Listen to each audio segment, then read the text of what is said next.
Tertúlia.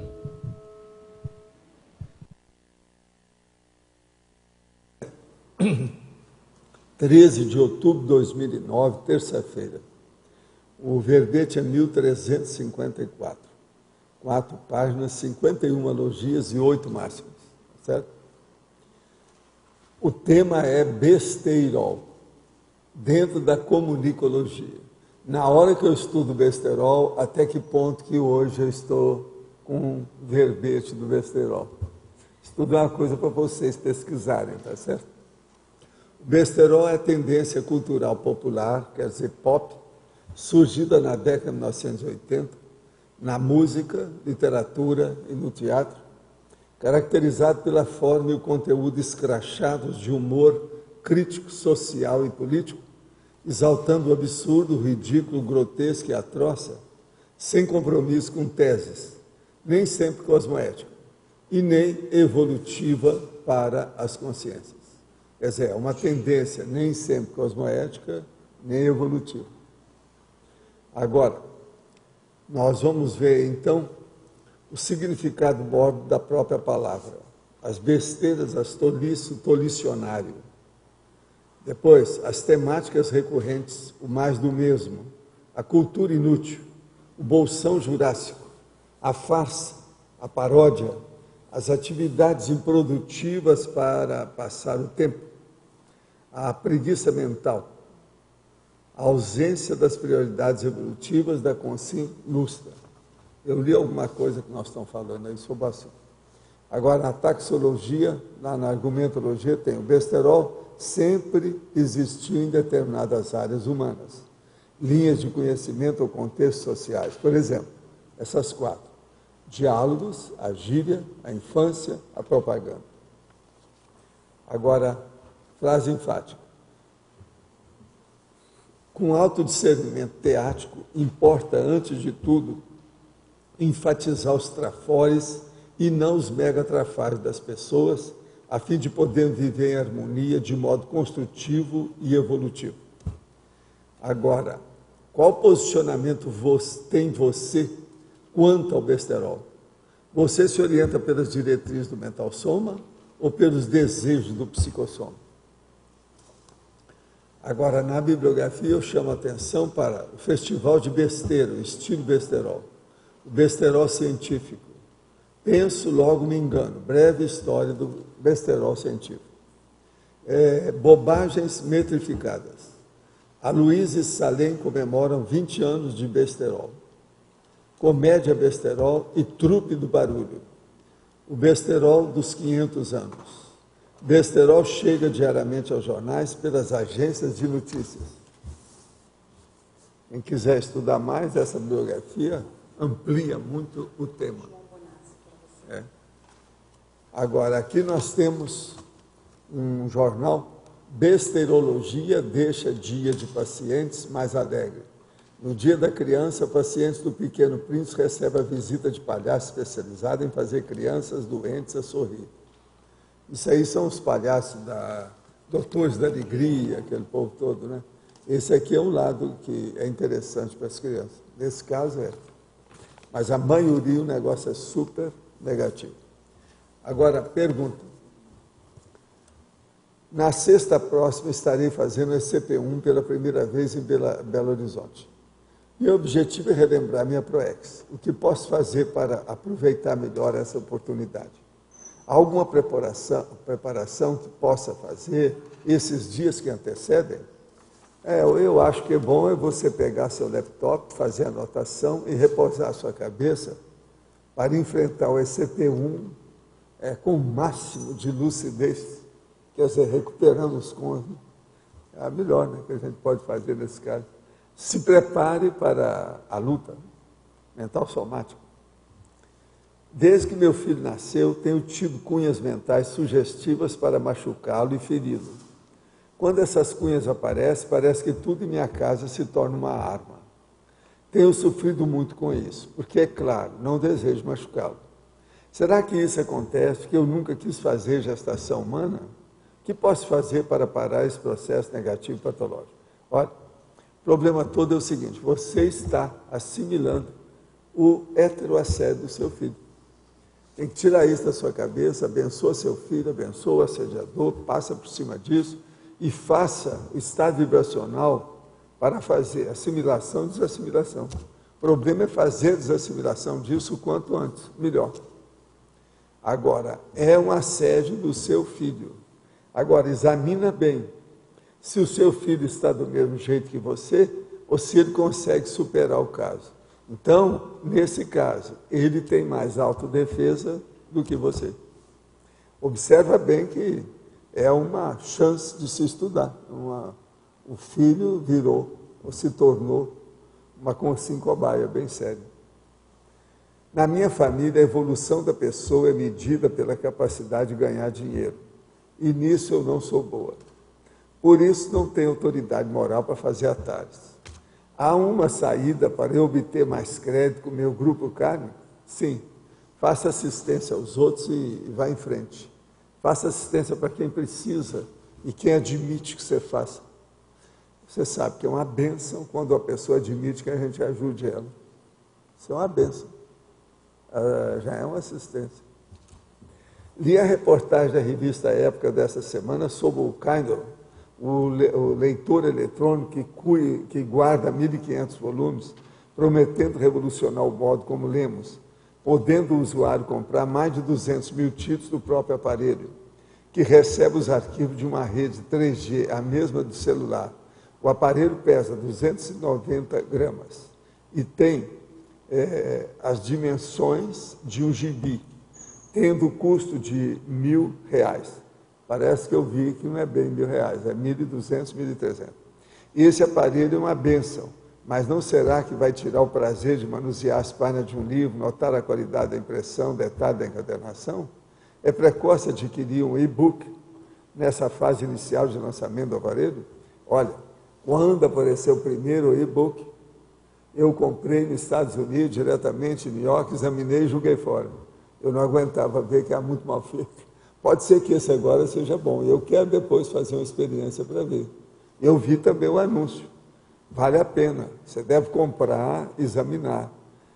Estudo, leitura, pesquisa, investigação, processo intelectual, autodidatismo, a gente tem que usar no pano, no papel, no plástico, realidade virtual, naquilo que a pessoa fala, no outro que está dizendo na televisão, o outro que fala no rádio, o outro que grita lá na frente. Tudo é pesquisa. Vale a pena comprar, sim, e usar o aparelho. Agora, se for bom depois, vê se você manda para cá, por que ele é bom. Se deu certo, o que você usou? Que eu quero fazer também uma experiência com ele, eu ainda não sei. Agora já deve ter melhorado, né, João? Depois desses anos todos. O primeiro e-book que apareceu, eu estava em New York. E comprei na hora, fiz a experiência e joguei fora. A Consciex dorme, se projeta também? Sim, existe Consciex que é igualzinho gente humana. Dorme, precisa de falar, tem uma opção de coisa, é como se tivesse o próprio corpo humano. Existem muitos neuróticos e psicóticos, nós chamamos de parapsicótico, pós-dessomado. São bilhões. São esses que muitas vezes estão aparecendo agora na condição de consréus. São as consréus, ou seja, consciex, extrafísica reurbanizada, que estão nascendo para ser consciência. Aqui dentro, para a gente trabalhar junto e fazer a reciclagem intrafísica. Tenho ouvido bem claramente ruídos timpânicos, como um sino que vai se esvaindo. Tem uma reverberação na psicosfera parecida com desacoplamento ou acoplamento, porém não me sinto assediado. Nem noto consciência assediadora. Só sinto a pressão externa. Gostaria de saber se isso pode ser alguma sinalética ou se é necessário assédio. Não, é necessário você examinar se não tem alguma coisa no seu ouvido. Primeira coisa é essa. Ver se está sujo o ouvido, se tem alguma coisa, se tem processo de alergia, se há algum problema de otite, qualquer coisa. Agora, segundo, se você não está sentindo do jeito que está falando, não sente nada negativo, isso pode ser o início do princípio do começo da sua sinalética timpânica. A sinalética timpânica é uma das mais comuns, mais vulgares, mais elementares que tem. Mas é assim que começam as grandes mensagens da situação. Anota tudo que você tem. Olha os detalhes das suas sensações, dos seus sintomas, dos seus sinais, da sua experiência, da sua vivência. Ponha isso no laptop. Coloca tudo, mesmo aquilo que você não entendeu. Mais tarde isso vai ser importante para esclarecer o seu modo de reagir perante o processo extrafísico. Uma consulta nepsista que ainda verifique ocasionalmente no seu dia a dia a ocorrência de efeitos físicos menores e às vezes maiores ao seu redor, chegando por vezes a um período de manifestação de aproximadamente 20 metros, pode considerar o que na condição de gatilho desses fenômenos. Como entender melhor o mecanismo de ação e prevenir as situações ou qualquer tipo de acidente a terceiro? Além da prática do EV, o que se pode fazer? Olha, a primeira coisa que a gente tem que ver aí é o seguinte: examina quais são os tipos de ocorrência dos efeitos físicos, quais foram, e anota isso tudo. Exclua todas as hipóteses possíveis de processo físico e depois procure começar a estudar por que aquilo ocorreu. O que você pensava? O que você sentia? Qual era o seu interesse dentro daquele momento evolutivo? E veja quais foram os efeitos desses efeitos. Quer dizer, os efeitos físicos dos efeitos físicos, os efeitos intelectuais dos efeitos físicos, os efeitos emocionais dos efeitos físicos. Isso aí é muito importante. Garoto de 2 anos tem QI igual ao de Einstein. Um garoto de 2 anos e 5 meses, morador de Reading, a 40 quilômetros de Londres, obteve um teste de QI, coeficiente de inteligência, uma pontuação equivalente à dos físicos Albert Einstein e Stephen Hawking. Agora, os testes de vocabulário e comum comprovaram que Oscar Riegel faz parte dos 2% da população com QI mais alto. Com isso, Riegel se tornou o mais jovem garoto a fazer parte da Mensa, a sociedade que reúne pessoas com QI alto. O membro mais jovem da Mensa é a garota Eliza Tan Robert, de Edmonton, no norte de Londres, aceita no início desse ano a idade de 2 anos e 4 meses.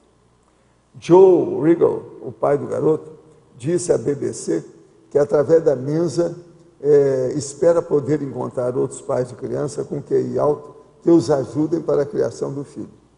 Por hora, ele afirmou, o menino, que é muito jovem para frequentar a escola, será educado em casa. A mãe de Oscar, Hannah, disse que no início pensou que seu filho era apenas uma criança muito inteligente, mas que aos 18 meses o garoto já se sobressaía. Aos 18 meses eles devem conhecer por volta de 20 palavras. Nós começamos a fazer uma lista e paramos no número 600. Eram resmas e resmas de papel. Agora, com 18 meses, pode ser muito mais do que isso. 18 meses a pessoa, o menino já não é mais gatinho. De modo que vamos devagar com a Andorra, isso aí também está mal contado. Agora, a mesa é muito furada, né, em certas coisas. Né? Todo mundo que estuda isso sabe. E outra coisa, o QI também a gente não pode ir, porque o QI, às vezes, depende daquele momento que eles estão fazendo, o texto como é feito, enfim, a armação do processo do teste. Então, esse é um pouco assim, desacreditado em muitas áreas. Agora, de qualquer maneira, o menino é fora de série. Né? Então, ele se chamou atenção e já chegou ao nível desse, de qualquer maneira, é fora de série. Mas agora, testes, para a gente saber o nível, tal, isso é preciso ver com calma. Uma outra coisa, uma criança dessa precisa de ver qual é os instintos que ela tem. Se ela é boa, se é, como é que é, do ponto de vista da generosidade, do convívio, milhões de coisas. Que às vezes é um ponto de interrogação. Né? Muito bom por um lado, mas pode ser um processo do sábio idiota, né? Savante, como eles chamam hoje. Isso então é perigoso também, que pode ser um processo totalmente psicopático. Uma outra coisa também, uma criança nessa idade, a gente não pode pôr a mão no fogo e nada. Lembra-se daquele caso que eu conto do menino, que já tinha aberto a cabeça dele 3 ou 4 vezes, estava cheio de cicatrizes, estava com 10 anos e que eles calcularam que ele ia morrer aos 11. O menino sabia vários idiomas, ele ficou tarado comigo. Mas eu era bem mais velho, porque naquela ocasião eu já tinha quase 20 anos. Agora, o que se passa? O psiquiatra lá que eu trabalhava com ele, o doutor Inácio Ferreira, apresentou ele para o público, principalmente para a juventude, para saber como é que era. Agora, ele falava vários idiomas, inclusive russo, uma opção de coisa, com 10 anos de idade. Agora, era fora de série, realmente uma precocidade fantástica, muito sério, de alto nível. Foi um dos mais, vamos dizer assim, precoces que eu já vi na minha vida. Foi esse rapaz. Ele morreu aos 11 anos. Eles achavam que a cabeça dele, o negócio ia aumentar. Então, eu tinha falado com eles, olha, se o processo isso que eu chamo hoje de links interneuroniais, não era o caso dele ficar quieto e não estudar nada para ver se até ele crescer a cabeça, até os 26 anos. Que assim vai crescer com calma, não arrebenta a cabeça dele, não vai criar problema maior. Eles achavam que o negócio estava arrebentando a cabeça de vida, entende? Não dava. Ele crescia mais a cognição e elaboração do pensamento do que a capacidade de crescimento da caixa craniana, que aquilo ia acabar matando. Isso era a tese deles. Ele chegou lá, já depois de ter feito 3 ou 4 cirurgias, a cabeça dele era toda arriscada. Agora, ele parecia um homenzinho, com 10 anos, bem sério, tudo de paletó, gravata, tudo. Entende? Tudo certinho, louro. Agora, a cabeça tudo riscada, coitado. Cabelo baixo, né? Porque já tinham raspado a cabeça dele várias vezes. Tudo cheia de, sabe? Sutura, tudo quanto é jeito. Eles abriram para ver se melhorava. Então eu falei assim, eles devem ter aberto sua cabeça para você respirar pela cabeça. Deve ser isso, tomar um ar, alguma coisa. Ele ria, o negócio todo comigo lá. Agora, conversei muito com ele lá na casa do doutor Inácio, que eu trabalhava com o doutor Inácio, lia a biblioteca dele. Então o doutor Inácio falou, você que deve conversar com ele, conversa aí nas coisas de vocês, tal, como é que é, para ver, né? Porque eu tinha menos de 20 anos, o menino tinha 10, então dava para entrosar mais, estava mais ou menos no nível.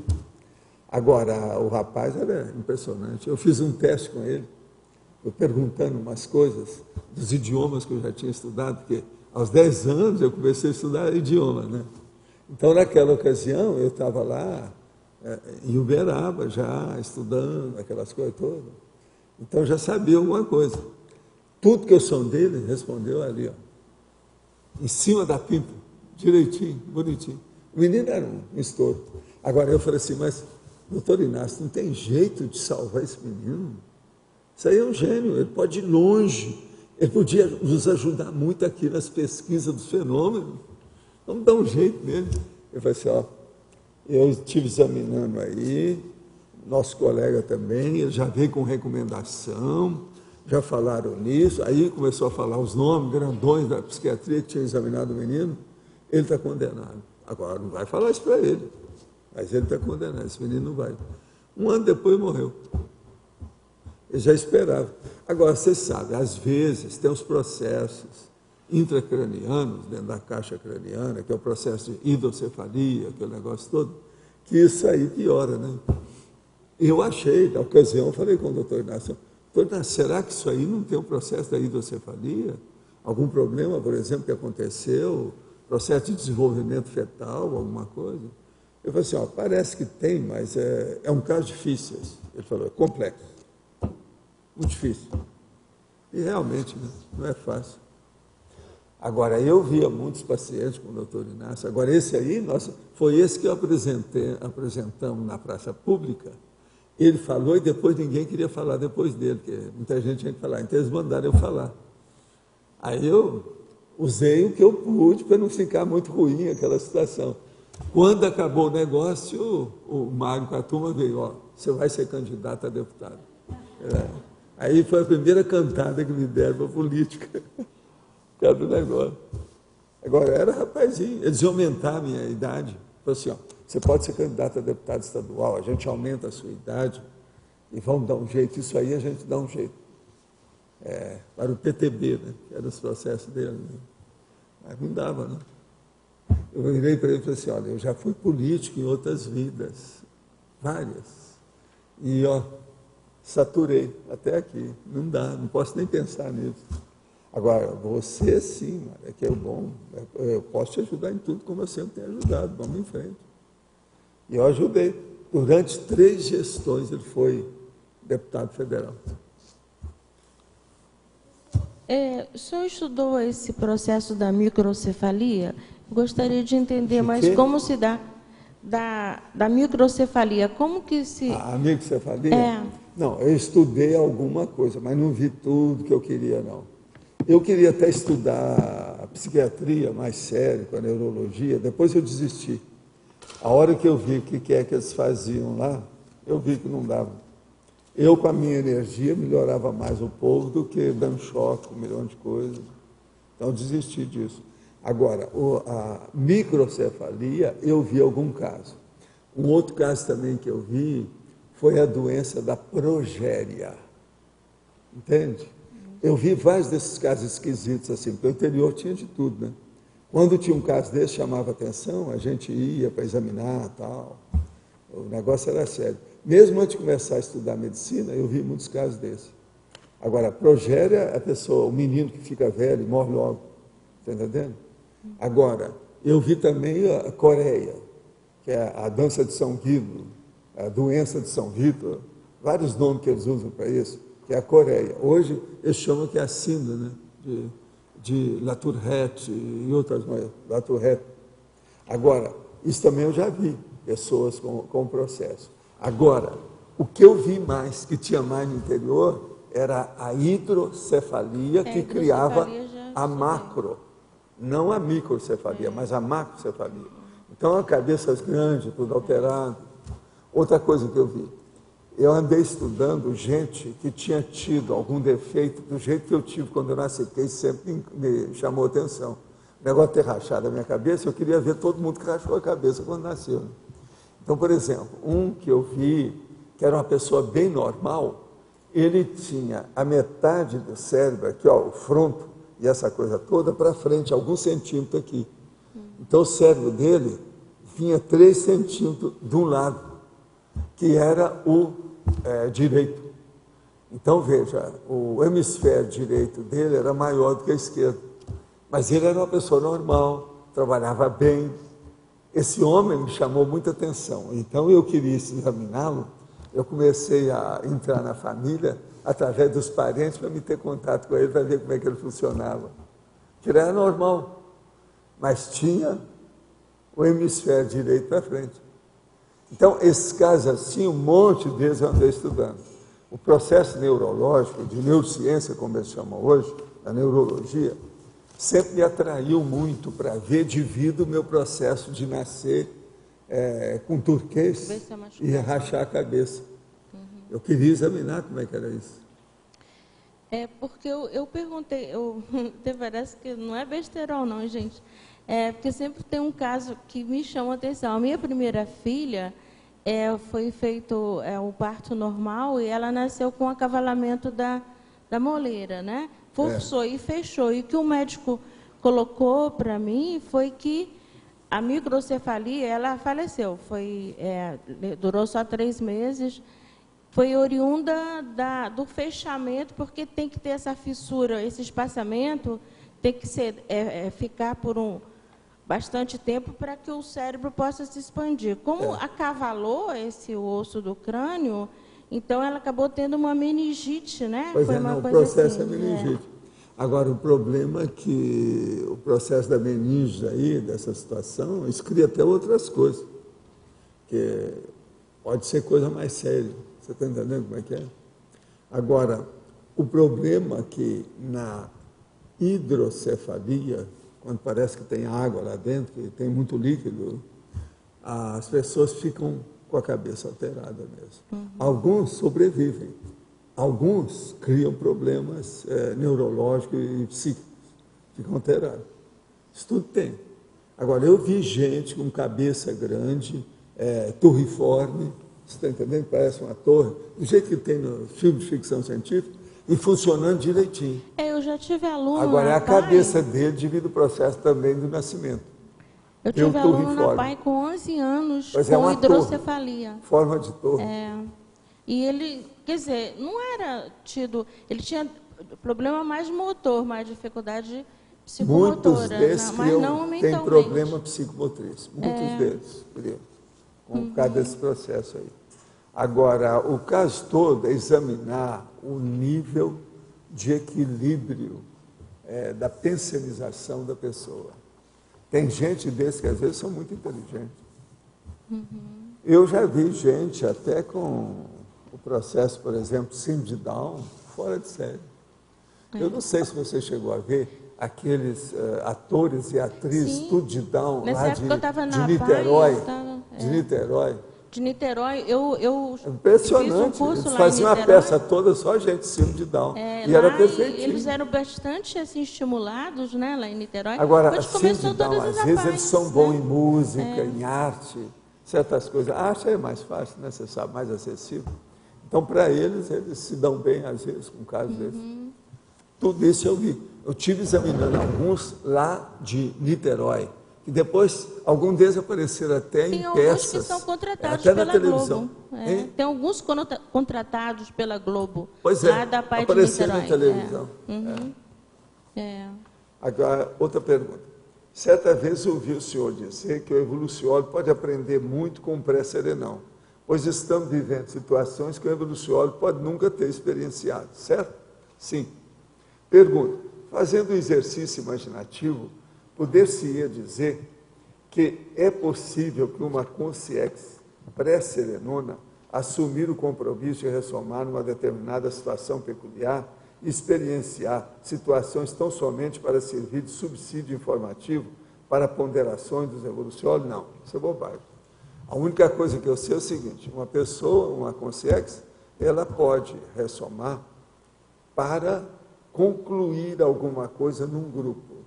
Às vezes ela pode ter até uma vida humana curta, pequena, só para isso. Isso tudo aí eu já vi acontecer. Mas é um processo de assistência, muito sério. Mas o evoluciólogo não precisa disso. Tem muita gente aqui que ele pode estudar para aprender aquilo que ele não precisou de passar. Porque às vezes ele pulou por cima, se adiantou na frente dos outros. Ele não perdeu tanto tempo com aquilo, depois ele volta para ver como é que funciona. Professor, 3 perguntas. Primeiro, o seguinte, teria algum processo de um ET, algo assim, relacionado ao processo de algum tipo de diferença na formação cerebral? O senhor acha que poderia ter algum vínculo muita coisa com esse disso tipo? Mesmo é processo genético mesmo, com essas situações todas. Agora, eu acho que isso tudo pode ocorrer com o problema de um psicossoma alterado que vem por aí. Do jeito que é o caso lá do M. Mas a maioria dos casos que a gente vê por aqui não tem nada disso, não. O processo é genético mesmo, do jeito que tem os processos sexuais, hipospardia, esse negócio todo. Porque o processo desse rapaz, ele chama atenção, nível cognitivo altíssimo, né? Com um problema desses tão sério. Mas essas coisas ocorrem. Agora, veja, o problema dele é que todos examinaram e viram que ele ia morrer. Havia uma série de fatores nos exames que foram feitos. E realmente o rapaz morreu. Do jeito que eles calcularam. Eles previram isso tudo certinho. Um monte de gente. Agora, esse aí eu vi de perto, porque o menino estava bem normal. Agora, ele era super atilado mesmo.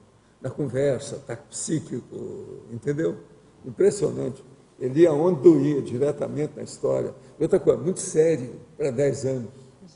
Mais sério que um monte de homem aqui que eu conheço com 60 anos. Sim. Entendeu?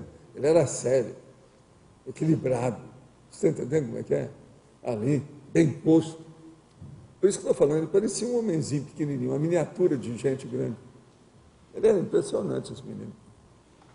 A tendência é... Eu nunca pude esquecer. Agora, quem viu o menino nunca pôde esquecer, né?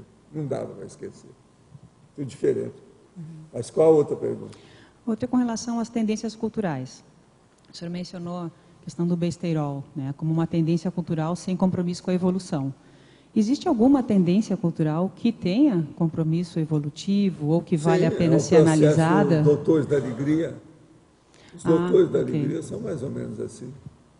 Em termos de qualificação de vida. Né? É um besterol aplicado num processo terapêutico. Mais linear no terapêutico. Ok. Funciona. A última, eu queria que o senhor mencionasse um pouco, o senhor já trouxe várias vezes a questão do seu atendimento gratuito, né? Lá atrás, a questão da clínica. Eu queria que o senhor mencionasse em que isso lhe ajudou a alavancar os processos subsequentes. Ajudou demais para eu poder falar a verdade na cara dos outros. Aquilo era o máximo. Você está entendendo? Que não tinha nenhum compromisso. Autoridade moral. Não, não é isso. Vinham os caras de tudo quando é lá, até fora do Brasil, para consultar comigo, e eu não cobrava nada. Sim. Eles ficavam todos desmilinguidos. Você desmontava a pessoa na hora, porque está acostumado a mandar em todo mundo com dinheiro. Então eu aprendi a usar isso. Mesmo depois de ter dinheiro, mais tarde fazendo outras coisas, até fora do Brasil, eu aprendi. Foi aí que eu comecei a usar o caso da limusine, isso tudo que eu aprendi em Hollywood. Limusine, bermuda, entende como é que é? E motorista de libre. Uhum. Foi aí. Começou, foi por isso aí. Agora, eu aprendi muita coisa lá. Eu não recebia nada de ninguém. Dinheiro, de modo algum. Mas, se a pessoa quisesse, poderia mandar material que nós distribuímos para os outros. Roupa, comida, tudo que havia, remédio. Outra coisa, porque isso não era dinheiro. Eu queria excluir o processo de dinheiro, porque senão eles falavam assim, não, ele está fazendo o negócio por fora, é uma indústria isso aí. Agora não. Agora eu comecei a fazer isso, por isso que a gente chegou a fazer distribuição lá para 17 mil pessoas de cada vez. O Cruzeiro fez, filmou aquilo, fotografou, teve lá, viu tudo.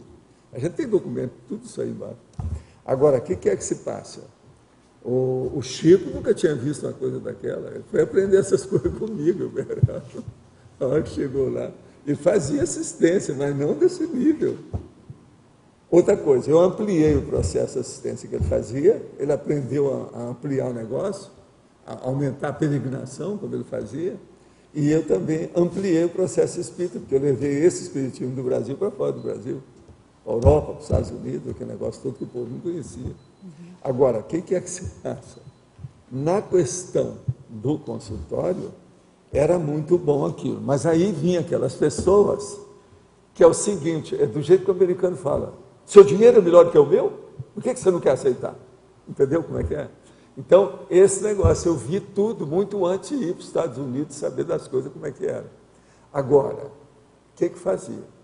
Tinha um cara que era dono lá de processo junto com fábrica de piano e vendia piano, aquela coisa, não dava nada assim, então eu vou mandar um piano para você. Aí mandou aquele big piano de cauda, enorme de São Paulo, chega aquilo, eu ponho o piano assim na frente e falo assim, vamos ver quanto vocês dão nisso aí, ó. Você vê, faz aqui o negócio para mim, apura o dinheiro, e você vê se compra comida para a próxima distribuição. Aí venderam, é lógico, o piano era vendido, porque fazia um leilão. No outro dia já tinha o dinheiro, já compravam, a gente comprava macarrão, arroz, feijão, essas coisas todas para fazer, né? O Bolsa Família daquela ocasião. E naquela época, era um processo de umas caixas que nós usávamos, saco, tudo a gente dava comida para todo mundo. Fora a sopa que era dada o ano inteiro. Até hoje ainda tem, né? Lá na SEC ainda tem até hoje, que a gente criou.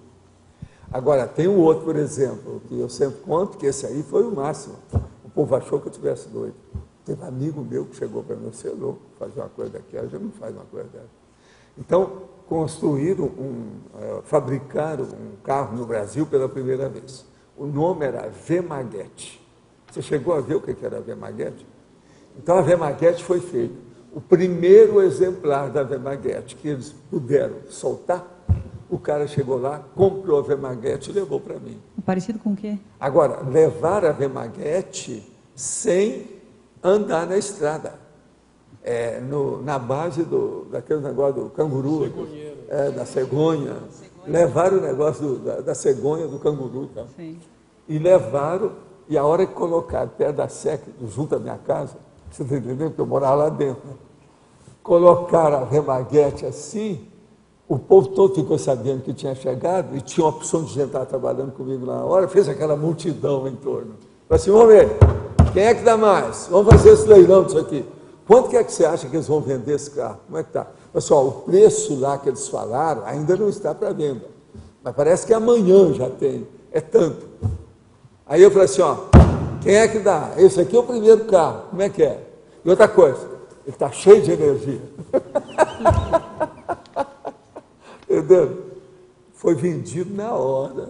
Compraram a Vemaguete.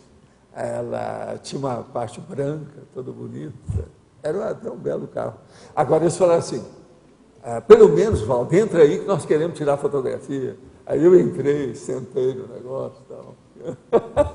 Fiz uma pose lá para tirar foto. Mas nem dirigi o carro, nada não. Só para mostrar o que era.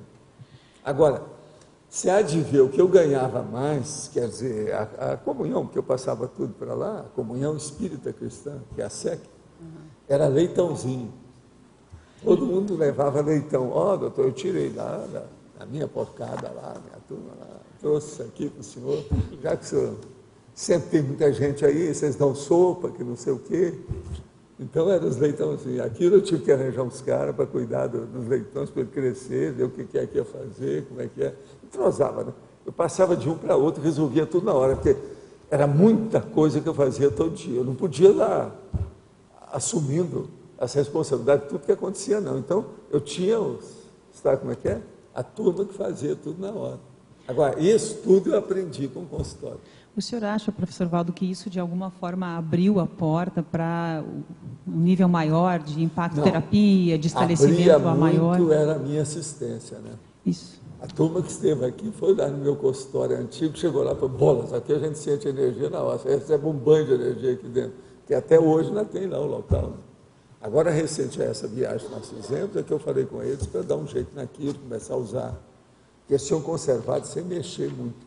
Sim. Eles estavam tratando de gente, mas não estava funcionando lá não, estava em outro lugar. Uhum. Então, eles iam mexer nisso. Agora, lá me ajudou muito. Outra coisa, uma vez eu tive uma intoxicação, por causa de um remédio, eu já falei aqui, e eu melhorei na hora lá dentro. Eu estudei muita assistência, eu tinha muita assistência. Você veja, atendendo aquele monte de gente por dia, eu fazia uma triagem, a média de atendimento era 95 pessoas por dia. Uma loucura. Às vezes era mais do que certos hospitais que haviam lá na área. Agora, eu encaminhava aquilo, vinha ambulância, pegava certas pessoas, encaminhava para aqui, dava para ali, assistia uns, via outros, tudo desse jeito, entende? Então, isso aí também eu aprendi muito, né? Me ajudou demais. E essa tranquilidade para a impacto-terapia que o senhor disse também, poder falar as coisas direto. Não, e falar tudo na frente, mas agora, eu vi também cada caso do Arco da Velha, gente querendo me matar, né? Já contei o caso da mulher com o revólver na mão lá, porque eu estava socorrendo a filha dela, que estava grávida do marido, quer dizer, do pai. Então ela queria matar os três. Eu entrei na história, você veja bem, esse negócio de casal, o Iker depois falava para mim, que era o meu enfermeiro, doutor Valdo, esse negócio de casal, a gente não deve entrar, é um perigo, olha aí o que é que está acontecendo com o senhor. Mas eu dei um jeito na hora, peguei o revólver da mulher, encaminhamos as coisas, atendemos a menina, o pai. Era feito o que era possível. Agora, eu tinha muita gente que me ajudava. A infraestrutura do povo que me ajudava era impressionante. Porque todo mundo, às vezes, ficava com pena. As pessoas vinham do fim do mundo, chegavam em Uberaba e via eu atendendo lá e falava assim, que multidão é essa? Olhava no meu consultório. Isso é toda manhã, no mínimo, de manhã, fora aquilo que às vezes se estendia, entendeu? Então aquilo chamava atenção, a pessoa ficava com pena, acabava ajudando. Aí eu chegava e falava assim, o que você precisa mais? Assim, remédio, preciso muito de remédio. Você pode me dar os nomes dos remédios? Ah, é a coisa mais fácil que tinha. Eu já tinha umas listas para me dar, que eu dava o remédio, dava tudo. Agora, lá pelas tantas, chegava o cara e falava assim, mas não tem mais coisa que você precisa? Sim. Eu, de vez em quando, eu tenho que pagar aqui umas viagens para o povo, tem umas coisas nesse sentido. Se quiser, na ocasião, eu mando a pessoa te procurar. Agora, nunca recebia dinheiro, era um tabu o dinheiro, você está entendendo? Lá não podia receber dinheiro de modo algum, ninguém que trabalhasse comigo. Mas agora, a pessoa que quisesse ajudar, o dia que precisasse socorrer uma pessoa para fazer uma viagem, tinha que pagar a viagem. Então a pessoa ia lá com aquilo que está querendo pagar, pagava a passagem, arrumava tudo e encaminhava a pessoa. O outro precisava lá de alguma coisa por causa de aluguel. A situação está precária, cheio de criança, veio para a cidade, fim do mundo aquele negócio. Então a gente mandava uma pessoa fazer o aluguel para ele, pagava lá tantos meses, tal, acertava tudo. Tudo isso a gente fazia.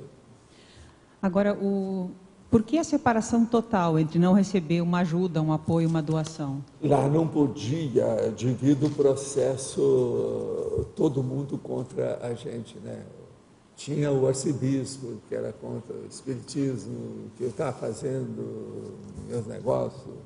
Outra coisa, faço lá um verdadeiro bairro, aquele negócio todo, começa a atender aquela multidão, troço tudo, aquilo mexia com todo mundo, político, diabo. Você não vê a piada do Mário? O Mário chega para mim e fala assim, Valdo, você tem que arranjar uma charrete e atender os outros de charrete, que assim fica mais adequado. Tudo é piada dele, né, por cima de mim. Um médico de Niterói que trabalhou com o senhor, aquele cardiologista, homeopata, ele disse que o senhor aproveitava, não é? Atendia, mas dava uma parada e começava a falar para o povo sobre leituras, indicar livros. Era um jeito, não é só isso. Tinha que ver o processo com a criança, como é que atendia. Por exemplo, eu falava até as piadas e as coisas que aconteciam comigo. Falei assim, aqui, ó, vocês estão vendo? A minha mãe vive reclamando de mim, que todo dia eu tenho que mudar minha roupa, às vezes 2 vezes por dia. Por quê? É muita criança, é muita coisa, precisa dar um jeito. O povo chegava tudo sujo, tudo de qualquer maneira, tinha que começar com higiene, eu tinha que atender, é paciente. A coisa que eu mais fazia era lavar a mão. Lavar a mão. É uma das coisas mais sérias que tinha. Agora, eu tinha uma espécie assim de armarinho envidraçado das coisas mais sérias que eu precisava. O que acabava mais lá era o processo de lavar a mão e esse troço todo, por causa da higiene, por causa do povo que eu atendia. Existem até aquelas piadas que eu já contei aí, né? Aqui eu acho que eu nunca falei, não. Que a menina chegou lá, uma criança lindérrima, muito bonita, pequenininha, e chegou com a mãe. E a mãe grandona, falando aquela toda e chorando. Eu vim aqui, e começou a chorar, e debulhando a lágrima, tudo, e não podia nem falar direito. Aí o enfermeiro lá, o Rica, chega para ela e fala assim, vai devagar, a senhora falar direitinho, porque senão a gente não pode escutar o que a senhora tem. Vai com calma. Então, chegava, aí lá pela Santa, toda arfando com o negócio. Então eu pergunto, o que é? O que a senhora tem? É ela. O que ela tem? Está muda.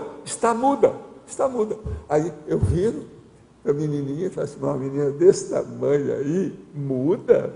Meu bem, você não fala nada? Eu disse, não, tio, eu falo. Então, ela não está muda. Não, doutor, está muda. Ela está com estame grande. Está cheia de verme. Estame é o estômago.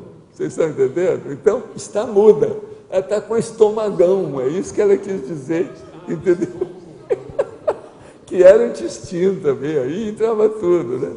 Mas como é que eu ia adivinhar que está muda?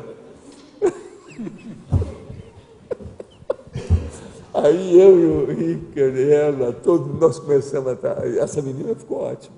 Ela era uma belezinha de criança. Ficou boa, a gente tratou, nós fomos ver os negócios, realmente tinha verme, e ela estava estamuda por causa da verminose, o negócio era fácil. Então, aproveitando o gancho aí da forma das palavras, na sinonimologia o senhor colocou curtura. Significa cultura curta. Curta, quer dizer, a inútil, é chamada cultura inútil, é a curta. Sim. A cultura é uma pessoa que só aprendeu besterol, por exemplo.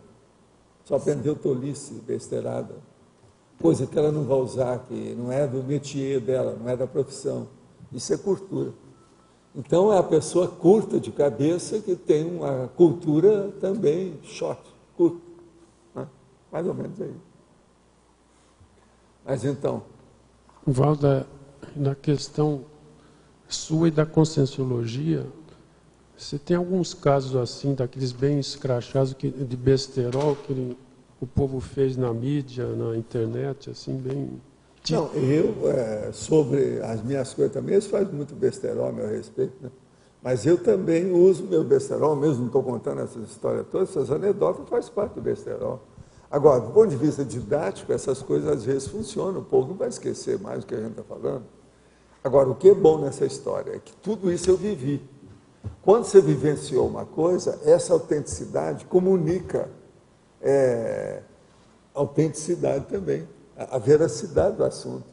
Isso aí explicita os fatos, isso aí ajuda as pessoas. Por isso que é que eu toco nesse assunto todo. E eu tenho uma lembrança muito nítida de certas coisas, né? Memória, com esse negócio todo. Então, às vezes é preciso a gente lembrar. Agora, eu escolho, tem muito caso que já aconteceu comigo, mas tem muitos que eu não conto, porque não sei se o povo ainda vive, como é que é. Esse negócio é perigoso, tem família, tem milhão de coisas, tem que ir com calma. Né? Mas na imprensa, às vezes, eles não podem escrever alguma coisa que é séria, mas é totalmente fora da realidade, da conscienciologia. Tem, mas a imprensa também, se você souber fazer a triagem, tem muita coisa real, muita coisa séria, que vale a pena pesquisar. É o que eu faço aí com o processo da internet, que a Cecília me ajuda, que é o negócio todo. A Cecília manda assim, ó, um monte de material da internet, toda semana para mim. Eu vou olhando. Agora, tem coisa que eu não trago aqui, tem coisa que eu passo por cima, tem outras que eu guardo, tem outras que servem para ampliar minha bibliografia. Mas assim, tipo, esse língua de trapo, né? O língua de trapo, ele sempre está... Não, mas esse aí é jornalismo marrom. Jornalismo marrom a gente não responde. Mas tem um monte de assim... Tem. Isso aí faz parte. Tudo que é jornalismo marrom é feito na base do escracho, mas pior do que o besterol.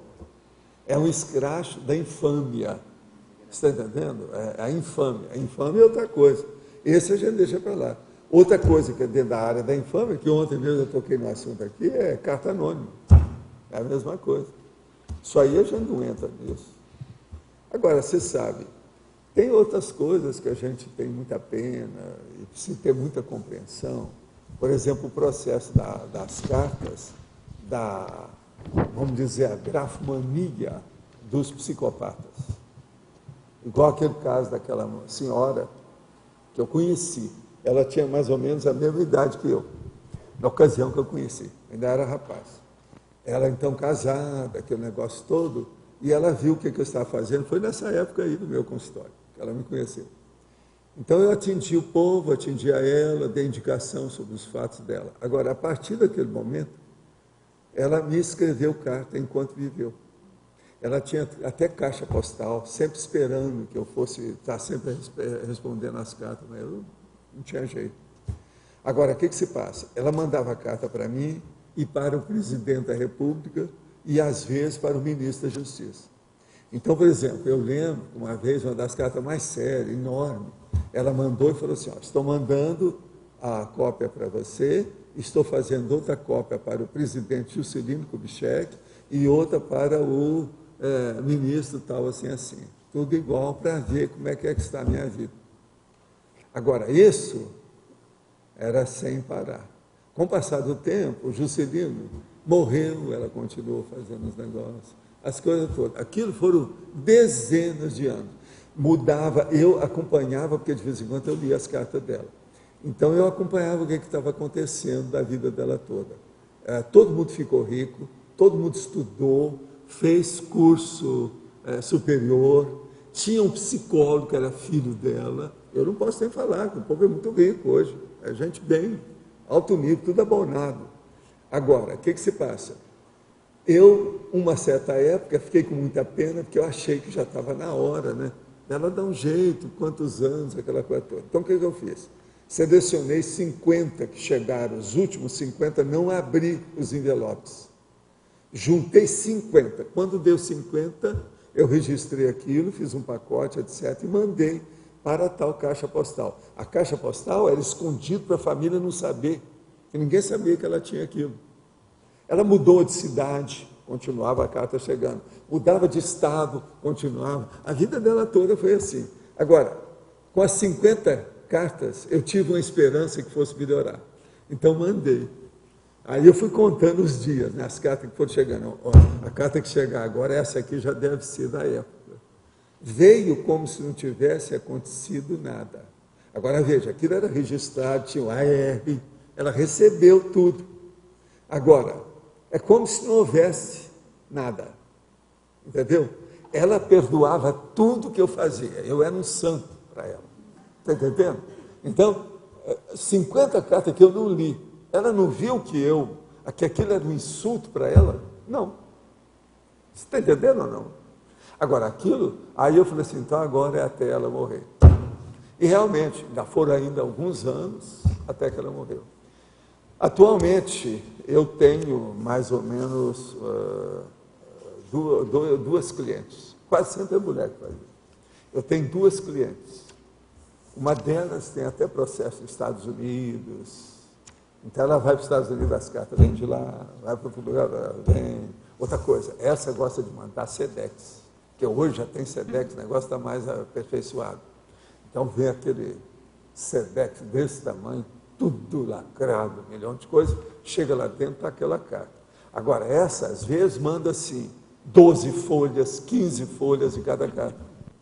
Agora, hoje, eu já tenho, a minha secretária que faz com isso aqui, que me ajuda muito, é a Marta, né, você sabe. Agora, tem uma dessas hoje que já faz alguns anos. Essa, a Marta já conhece, que eu já apresentei, essa coisa toda, tudo é minhas freguesas, minha clientela, entendeu? Isso faz parte. Agora, ó, dizem que a maioria desses políticos são assim também, eles têm gente assim. Eu encontrei com alguns no interior lá, que recebia carta do mesmo jeito. Tem médico que recebe carta assim. Isso é a grafomania, que é o psicopata. Entende? E esse povo, geralmente, deve ser um conteúdo totalmente maluco. Não dá. E você vê o seguinte, mais ou menos, por exemplo, essa que escreve hoje para nós é sempre a mesma situação. Você já sabe tudo. Você lê uma carta, você vai ler 1000. Todas elas são iguais. Entende? Agora, você vê a situação desestruturada, não tem saída. Agora, todas elas, quase sempre, são mulheres, têm família, têm filho e têm problemas com a família, por causa dessa condição. Né? E a gente é como se fosse uma âncora para ela se apoia, um arrimo, está entendendo? Ela pega aquilo para ver se melhora. Agora, por exemplo, essa aí, de vez em quando, a gente é obrigado a mandar alguma coisa para ela, acalma certas coisas. Ela manda coisa para mim, porque hoje eu estou com a TENEPS aberta, né? Então ela manda aquele monte de coisa para a TENEPS. Isso tudo tem. Agora, tudo registrado, alto nível, ninguém pode tocar. Mas a gente vê, só pela letra, depois de muitos anos, você já sabe tudo o que vem. Sabe tudo. Professor, em termos de exemplo de besterol, essa questão do Fantástico, Faustão, Silvio Santos, a questão da TV aberta de maneira geral, não dá para dizer que a maioria é besterol, é perda de tempo? O que varia, e o percentual de besterol. Né? Agora, eu acho que tem besterol que são criminosos. Por exemplo, muitas dessas pegadinhas que eles usam, sim, isso é criminoso, é um processo criminal. Isso está errado. Então, o besterol, quando atinge o processo da televisão, ele passa da raia, vamos dizer, do jurídico, você está entendendo? Entra no criminal. Agora, se pegasse a maioria desses programas de domingo, ou esses programas mesmo, tipo sei, Caceta e Planeta, eu não sei atualmente como é que é, porque eu não vejo programa desse, né, de jeito nenhum. Já custa a encontrar um seriado, um filme, uma coisa que eu conheço. Como é que a gente pode caracterizar, vamos dizer, a pessoa que ainda... Eu gosto muito de entrevista. A entrevista você escolhe. Quem é que vai falar? Agora, a pessoa que fica olhando, mas ainda perde muito tempo com esse tipo de programa, o que estaria por trás? Mas é igualzinho perder tempo com videogame. Tem adulto que fica aí a vida inteira, todo fim de semana, feriado assim, ó, estão no videogame dia e noite. Porque para mim, novela, de certa forma, é um besterol também, não sei. Há muitos anos que eu não vejo novela. Eu tinha época que às vezes eu via para poder meter o pau, para desancar, para criticar o processo. Hoje eu não perco mais tempo com isso, porque não tem jeito. A novela é um processo popular difícil, é problema cultural do Brasil. É novela, popozuda, samba, futebol faz parte da cultura brasileira. Eu chutaria até uns 90% do que tem na TV aberta hoje. Você vê assim, pelo menos na hora do... Agora, o melhor da história é que tem a TV fechada hoje, com certos programas mais sérios. Esse processo dos documentários que tem, igual esse que tem nesses vários canais, isso aí é uma coisa muito séria. Então andou melhorando muito. Porque a televisão no início aí no Brasil era uma coisa da gente vomitar, né? Era muito pior ainda. Agora, entrevistas, certos programas mais sérios nesse sentido, vale a pena até hoje, né? A gente vê. Eu vejo mais canal mesmo fechado, específico. E tem aqueles, não vejo noticiário, né? Noticiário todo dia. Quando preciso, eu vejo mais de um. Você sabe, no meu quarto eu tenho 3 televisões. Mas eu não uso tudo isso ao mesmo tempo, não. Eu uso mais a maior, né, grandona, a Sony, dessa grandalhona. E outra coisa, eu uso o widescreen, tudo para ficar grandão. Então, todo mundo que chega lá, eu fico mais tranquilo, que a pessoa engorda. Eu não fico muito preocupado com os magrelos. Entende como é que é? O senhor fala aqui também na interdisciplinologia, né, na página 94, a perdologia. Nesse caso aqui, a perdologia seria mais a perdologia de tempo e de oportunidade? Tempo, energia, oportunidade, companhias, trabalho, proex, tudo que você pensar. A pessoa está jogando fora. É a perdologia. É a desviologia. É enganologia, auto-enganologia. É muita gente assim. Uma pessoa, mesmo que ela tenha uma doença, ela precisa estar produzindo. Senão, ela não vai escapar da doença. Seja doença física ou mental, não tem jeito. Seja um assédio ou seja um processo orgânico, também não tem jeito.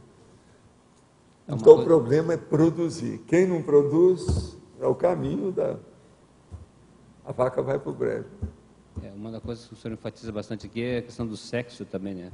É. O sexo, dinheiro, poder, não, no processo de besterol, a maioria é baseada em sexo, né? Muita coisa. Vocês lembram do Mauro Razzi? Ele é especialista. Ele caminhou muito na vida por causa do besterol. Lá no Rio, Mauro Razzi. Chegou a conhecê-lo. Você sabe que esse povo eu vi de perto. Agora, tinha cara doido, mas genial, né? O Glauber Rocha. Eu conheci o Glauber Rocha, que era lá de Ipanema. Mas agora, veja, ele era meio piradão em certas coisas. Tem um programa que o senhor vai adorar, que é o besterol completo. Você assistiu de um tal de CQC. Assim, ó, não, hoje tem besterol em certos canais, mas mesmo naquele canal, às vezes, tem coisa boa. Por exemplo, o canal ginecológico, que é o 41, GNT, é chamado canal ginecológico. Agora, o que se passa? Ele é da ginecologia. Agora, ele tem, às vezes, programas bons. Depende do que é. Mas agora, a maioria é uma besteirada de mulher de vomitar.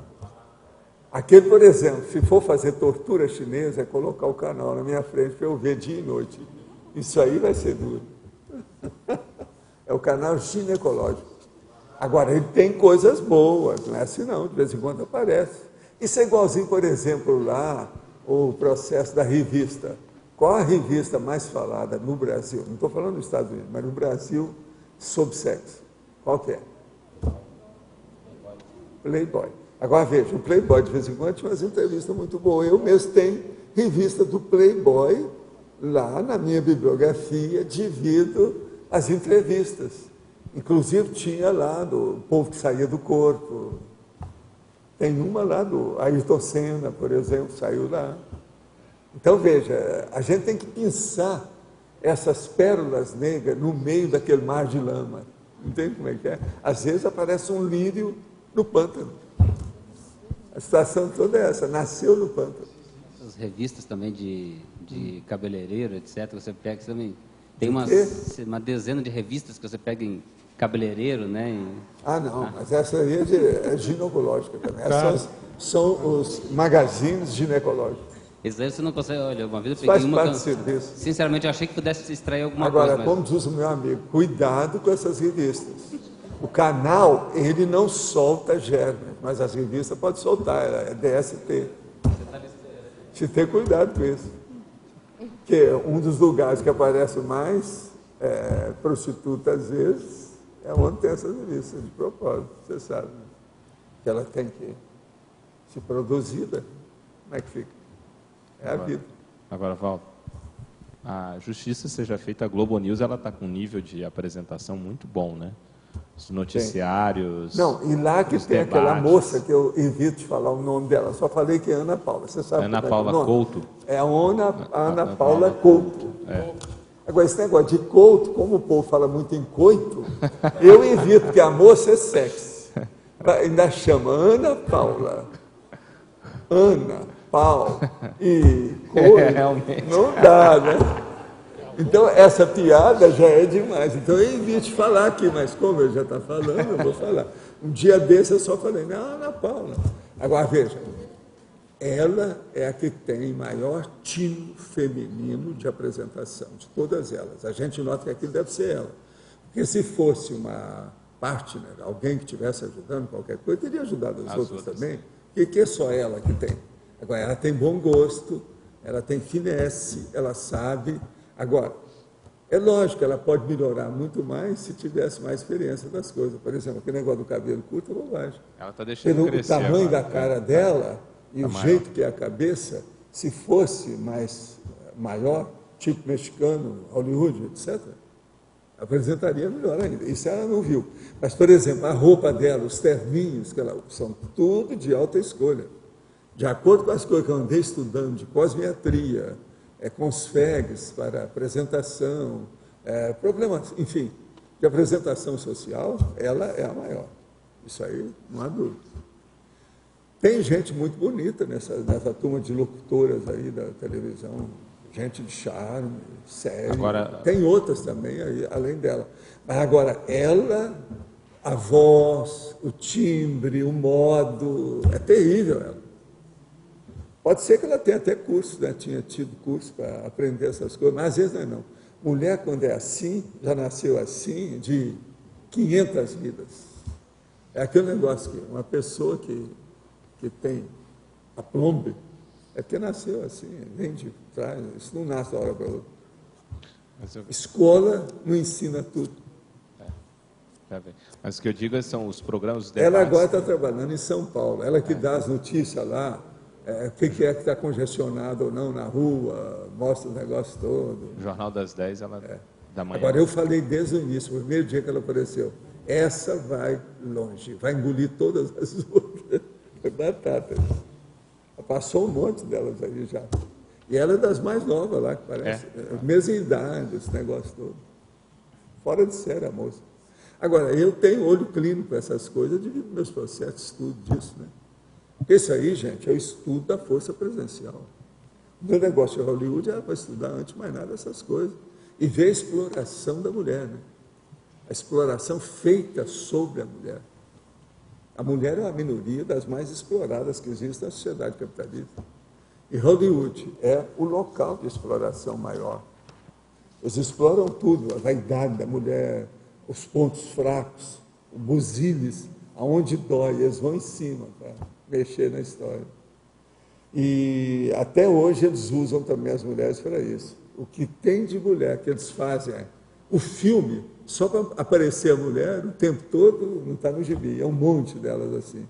Algumas são até judias, porque muita gente que dirige tudo é judia. Né? Algumas também não são bonitas, mas como são judias, estão no top naquela história, eles vão em cima, né? Todo mundo sabe disso. Por exemplo, Barbra Streisand. Vai dizer que ela é bonita? Não dá, né? Mas tem umas também que são. Apareceu uma agora recente que é muito bonita. Os olhos verdes, que ela também é judia. Agora, eles fazem filme que só aparece a heroína o tempo todo. Aquilo é de propósito. É para vender a imagem da história. Tem esse tipo de filme, né? Cinema. E tem uma freguesia cativa para isso. Então, eles atendem o comércio, porque isso é uma indústria cinematográfica. Né? Agora, aqui, outra pergunta.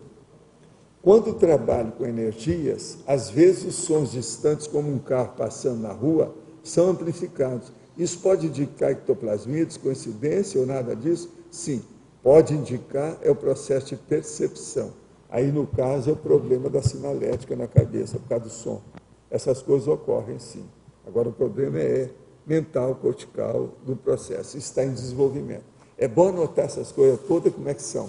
Você vai aprender como é que vai ser a sua sinalética com o tempo. O psiquiatra José Ferraz Salles, falar do meu amigo aqui, escreve no seu livro Superdotado que o sofrimento de nascimento causado pela anóxia ou hipoxemia ativa metade do cérebro que geralmente está desativada nas crianças comuns, originando a superdotação intelectual. É esse aqui que eu andei estudando um negócio, que me telefonou há muitos anos, quando ele começou. Ele nem era muito conhecido, depois ele começou a escrever livro, etc. É o Ferraz Salles, esse cara aqui. Nos estudos que o senhor realizou sobre os superdotados, quais as principais conclusões que chegou em relação à origem dessa inteligência? Quais as outras teorias e hipóteses o senhor tem sobre esse assunto do ponto de vista multidimensional? Olha, é justamente o Ferraz Salles, que é o tal que eu já contei aqui sobre o problema que ele estudou comigo, que viu as coisas, que queria saber. Eu já contei aqui o caso da Eileen Garrett, que era a médium lá europeia, e tinha também aquela lá do país, lá do Arlindário, que também é o Zapia Paladino, que era a mesma coisa. Então, são pessoas que sofreram acidente de algum modo com a cabeça, alguma na hora do nascimento, e que isso ampliou o processo de maturidade e, com o tempo, o problema do desenvolvimento parapsíquico.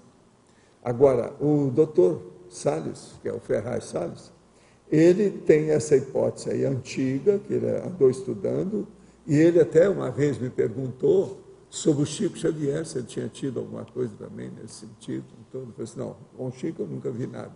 Eu só expliquei para ele que o Chico era macroesplâncnico e suprarrenário.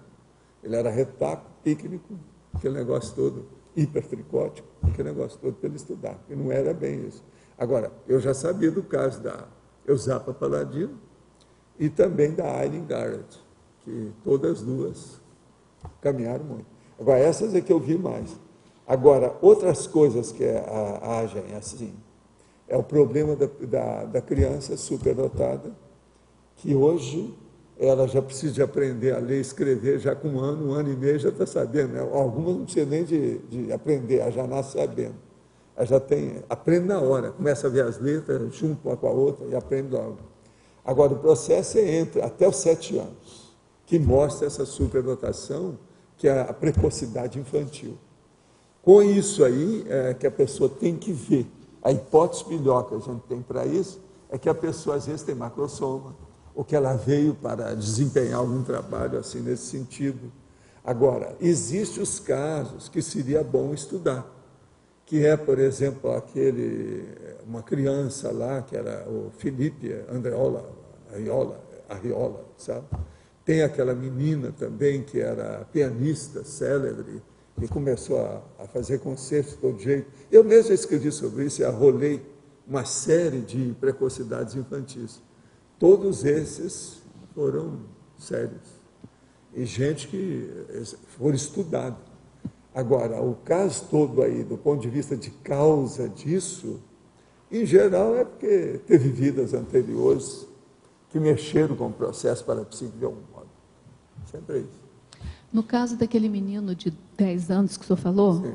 o senhor chegou a estudar a causa paragenética que desencadeou nesse processo dele? Porque eles, o doutor Inácio e a turma que estava lá, não queria ficar com o menino para ele não morrer na mão dele.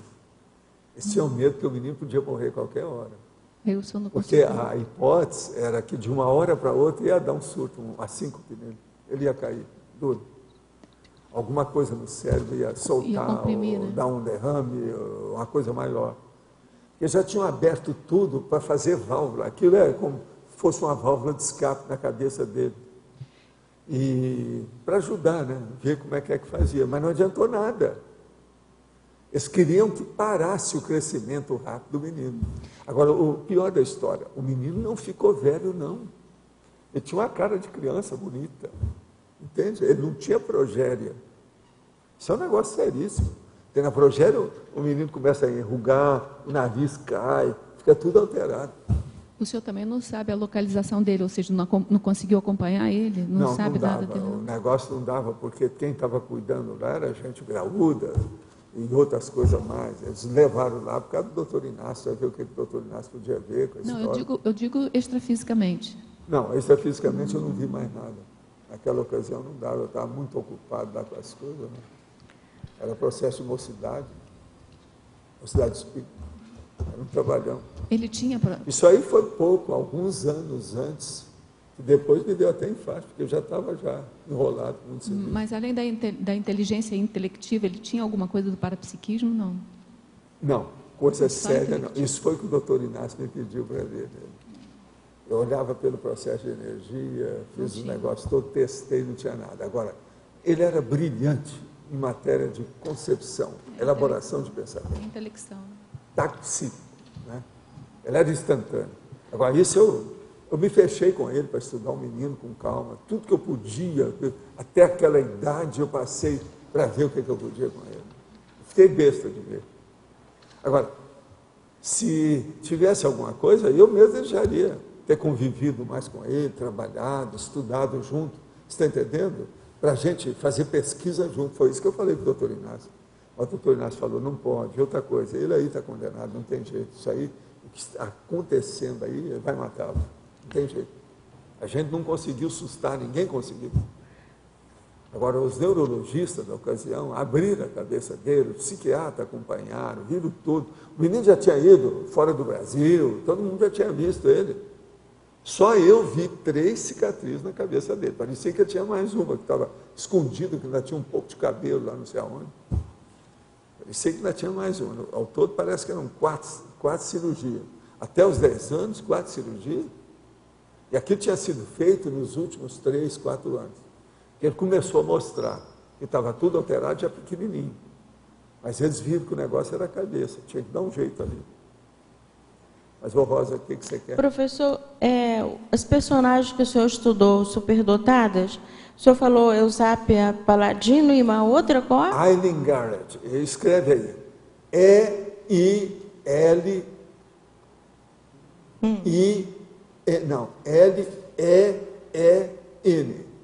Eileen.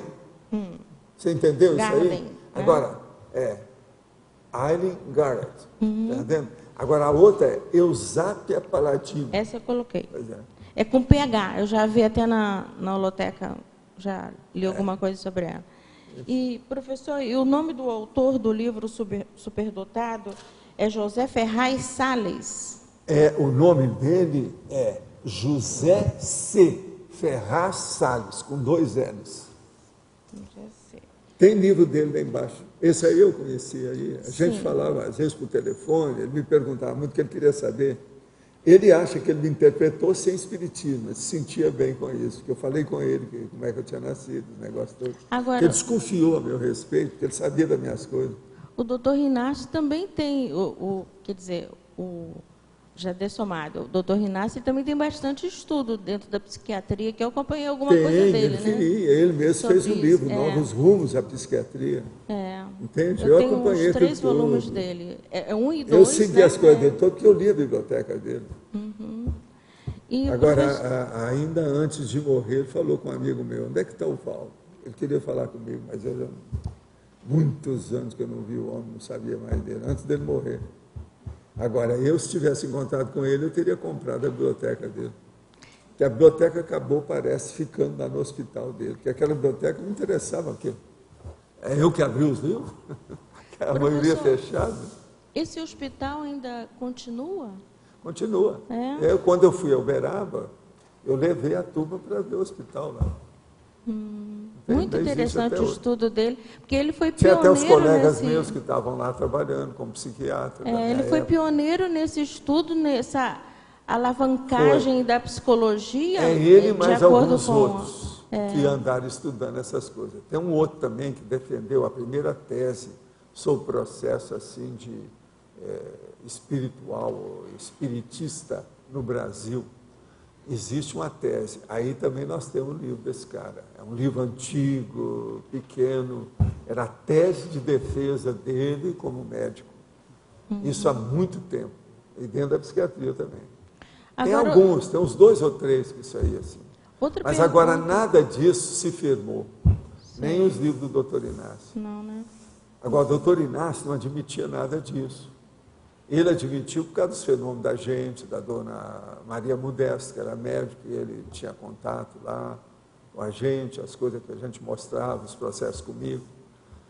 E outra coisa, havia também o logogrifo, que era o cara lá, que tinha comunicação e que dava para ele, que ele passou para o jogo do bicho e mostrar para ele que tinha espírito, provar para ele que tem consciência dessomada. Então mandaram ele julgar no bicho número tal, 2 vezes. E ele tinha que receber a dinheirama que ele ia receber e dar para os outros. Então o doutor Inácio de cara colocou lá um dinheirão no jogo do bicho, ganhou uma fortuna e distribuiu tudo na mesma hora. Agora, as 2 vezes, tudo que eles falaram deu certo, em dias diferentes. Agora, o cara se comunicava por psicofonia, vinha e falava com ele, ó, hoje o número tal, aí vai sair. E não tinha jeito. Está entendendo? Saiu tudo. Então ele viu que não tinha jeito. Aquilo comprovou para ele que tinha coisa. Ele era psiquiatra, tinha estudado os negócios todos, conhecia quem era o médico, sabia a situação que estava ali, como é que era isso. Outra coisa, o jogo do bicho não era de Uberaba, era de fora. De fora. Como é que ele ia mandar naquilo fora? Está entendendo como é que é? Não dava. Enfim, eles fizeram como fosse um tira-tema para ele. Está entendendo? A precognição imediata. No caso ali, não era bem uma precognição. Até um certo ponto, era uma simulcognição. Porque quase que era imediato, na mesma hora. Entende como é que é? E estava certinho. Que era algumas horas antes dos negócios funcionar. E a distância. Agora ele julgava e ganhou. Ganhava tudo. E outra coisa, o bicho tinha aquele negócio de julgar cercado, enrolado. Sabe como é que é, né, esse negócio? Alguém conhece aí o processo do bicho? Ele julgou no máximo, do jeito que o cara falou. Lá, ele já vinha mostrando, não, eu entendo o jogo. Mas agora, tudo, não, cercado na cabeça, e não sei como é que era. Professor, o doutor Inácio sempre contava esse caso. O doutor Inácio, a última vez, antes de eu me desligar do espiritismo, nós recebemos uma mensagem que ele estava numa comunex avançada e havia uma instituição psiquiátrica, né, no extrafísico, que ele estava coordenando. Não é bem assim, não. Ele está trabalhando com opção de coisa, de vez em quando ele está aqui. Ele é fora de série. O doutor Inácio é uma pessoa muito boa. Agora, professor... Agora, tem casos que eu vi com ele também bravo, sabe? Quando eu era acadêmico, que ele licionou para mim também, lá na escola. Muito, o livro dele é muito sério, na época do Adib Jatene, do Zerbini, tudo é professor, não. Mas o que é? Agora, eu queria que o senhor dissesse para mim se tem procedência ou é besterol. Eu li alguma coisa, eu não me lembro muito bem, se foi em André Luiz ou Bezerra de Menezes, que explica que esses casos de crianças com microcefalia ou hidrocefalia seriam gênios que viessem aprisionados em seu próprio cérebro, para que gênios, às vezes, que viessem a dar concepção. Aqui hoje eles chamam isso de savante. É o savant idiota, quer dizer, o sábio idiota. Aí isso tem procedência? Não, isso aí em termos, né? Varia, isso é infinito.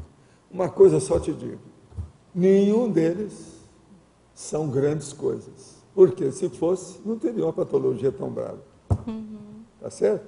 Uma patologia suave, a pessoa está aqui assediada, uma temporada, alguns anos próximos, tudo vai. Mas um caso desse, a patologia é grave, gravíssima, atrofia, carregada, pesada. Então, isso mostra que o negócio tem uma paragenética furada, né? Pesadona. Você entendeu o que quer dizer, né? Entendi. O que eles falavam é que seria assim, no sentido inverso, o gênio que vem aprisionado para que seu próprio cérebro não dê expansão para venha dar continuidade a coisas... Coisas não... Está muito surrealista. Benevolentes, não é bem digamos assim, assim. não Tem não, né? Não é bem assim. Tá a gente tem que ficar com os 2 pés em cima da rocha, mental soma no cosmos. Isso aí está fora. Obrigada. Na página 94, ali, na mitologia, o senhor comenta o mito aristocrático, satisfazer ao povo por meio do pão e circo, né? Seria aquela questão do rudimentar... Onde que está isso aí que você falou? Na mitologia, página 94. A mitologia. Ali na metade. O mito aristocrático satisfazer ao povo por meio do pão e circo. O que você quer? Porque isso é da época romana, lá, né, dos gladiadores, etc. Mas depois foi com a Maria Antonieta, etc. Tal. E hoje, ficou mais sério, foi antes da Revolução Francesa. Hoje não dá para dizer que o futebol, de certa forma, é isso também? Não, hoje o que o Lula faz é o pão e circo. Outra coisa, a hora que ele coloca aquele ministro de rabo de... Aqui, é chamado Gilberto Gil, aquilo é pão e circo. E ele vira e fala assim, eu vou ser ministro, mas vou continuar com os meus shows. Ele só pensava no show. Agora veja, domingo do parque, então ele foi o ano inteiro no parque como ministro. Né? Não é isso? Porque de certa forma eles fizeram isso aquilo. É pão e circo. É para controlar a maldade humana, né? Outra coisa, pão e circo. O que é a Bolsa Família, do jeito que está sendo feito? Como é que é o pai, o negócio da Dilma Rousseff? PAC. Ela é para dar um impacto. Agora, só voltando àquela questão, hoje alguns esportes, no caso do futebol, também não seria esse pão e circo, de certa forma? Como é que é? O futebol, ou alguns tipos de esportes. Tudo é basicamente a cultura, de modo geral, é para tapear as multidões. Até mesmo as Olimpíadas, de certa forma. A chamada cultura, que nós estávamos falando, é essa aqui que a Luz perguntou. Cultura é isso. Para tapear as multidões, manter todo mundo sossegado. Pão e circo. Agora, a Maria Antonieta falou, foi os brioches, né? Que é um pão melhorzinho. Quer dizer, hoje a gente pode falar croissant e happening. Tá certo? A gente poderia dizer... Uma coisa assim, para melhorar a situação. Gente, se não foi ela, alguém falou. Se não foi ela, arranja, porque senão não teria vindo naquela ocasião. Diz que ela era burra demais para falar isso. Mas não era. A mulher não era tão burra assim, não. Vocês esquecem que o Zéfiro estava dessomado. Agora, isso é totalmente...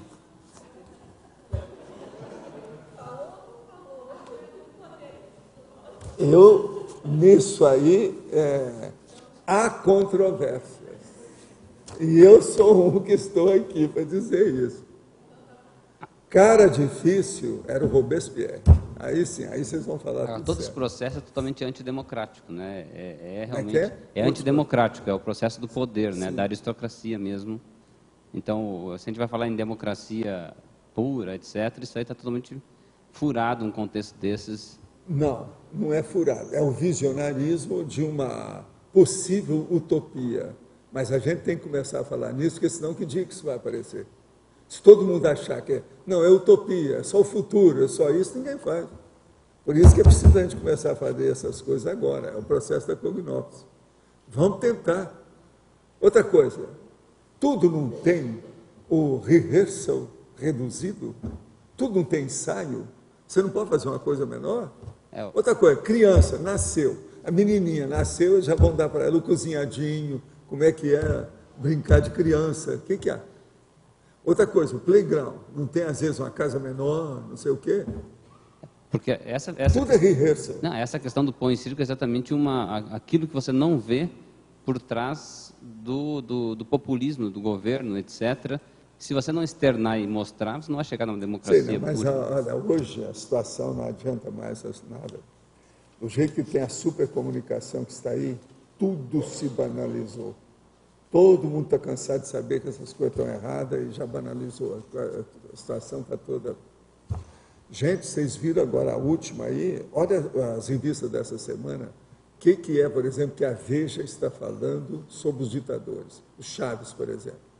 Vocês sabiam que foi um cara da Argentina, que era de base alemã, da Gestapo e do nazismo, foi lá para orientar o Chaves para fazer as coisas.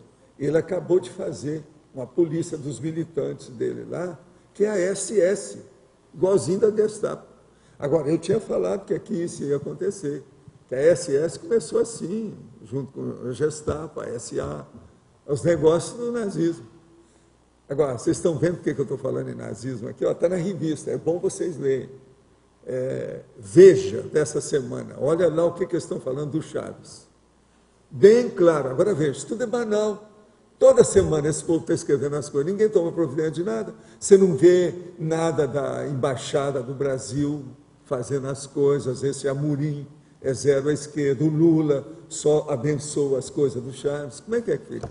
Ele agora falou que não está de acordo com uma última coisa que aconteceu lá, que eles fizeram. Ele deu conta, no MST. Pela primeira vez ele falou, mas é que não tinha jeito. A televisão mostrou 7 mil pés de laranja sendo arrancado lá com um trator. Ele falou assim, não, isso aí já passou da conta. Mas ele não tomou providência nenhuma. Ele não falou, vamos tomar uma atitude com esse MST. Nada. A revista Veja está falando também no MST. Eles já chegaram a tudo quanto é máximo. E ninguém toma providência de nada. Agora, veja, eu tenho que falar em nazismo aqui ou não tenho? Nós estamos repetindo a situação. Foi assim que foi na década de 30 na Alemanha. Começou desse jeito. Outra coisa, lá está falando bem claro. MST é a Farc do Brasil. E outra coisa, alimentada pelo governo. E outra coisa, mostra o cara que é do governo, que ajuda eles. E o cara chega e fala assim, não, isso aí não está certo. Tudo eufemismo, tudo aparência. Pega a revista Veja dessa semana, que ela está debulhando mais uma vez essa situação. Agora, quantos anos? O nosso amigo, como é que é? Antunes, aquele outro também, que vive escrevendo lá nas coisas, todo dia saem os artigos dele, ninguém toma providência de nada, ninguém vê nada. Agora, quantos anos já vem isso? Olha esse MST. Olha a loucura que eles estão fazendo. Cadê a nossa Constituição? Não existe nada, já rasgaram isso há muito tempo. Como é que fica? Agora, nós temos que começar a falar, porque foi assim que eles começaram a falar do negócio do Führer, antes de 1933. A hora que instalou o negócio de 33, amanhã pode chegar 1933 aqui para nós. Como é que vai ser? Instalar o partido aí dos nazistas. Como é que fica? Vamos pensar nisso. Outra coisa, essa brigada que ele fez é bolivariana, que é a SS. É igualzinho. Os caras da Argentina que estiveram aqui sabem disso, porque conhecem quem é que saiu da Argentina, eles falaram para nós aí.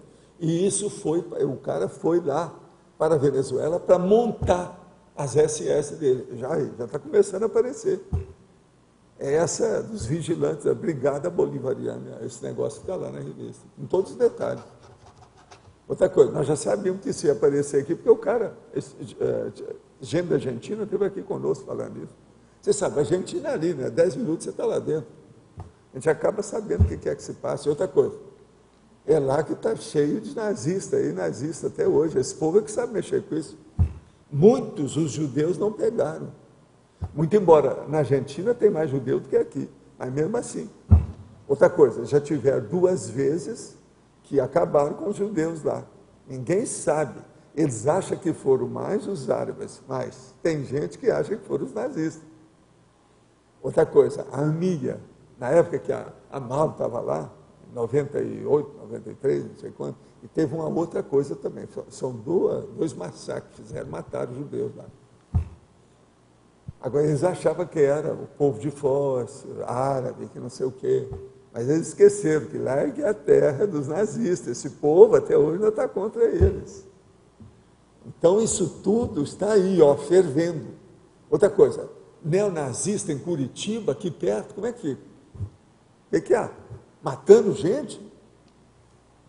Com esse governo desse jeito, com a MST, que é um governo paralelo que o Brasil tem? A Farc do Brasil é um governo paralelo chamado MST.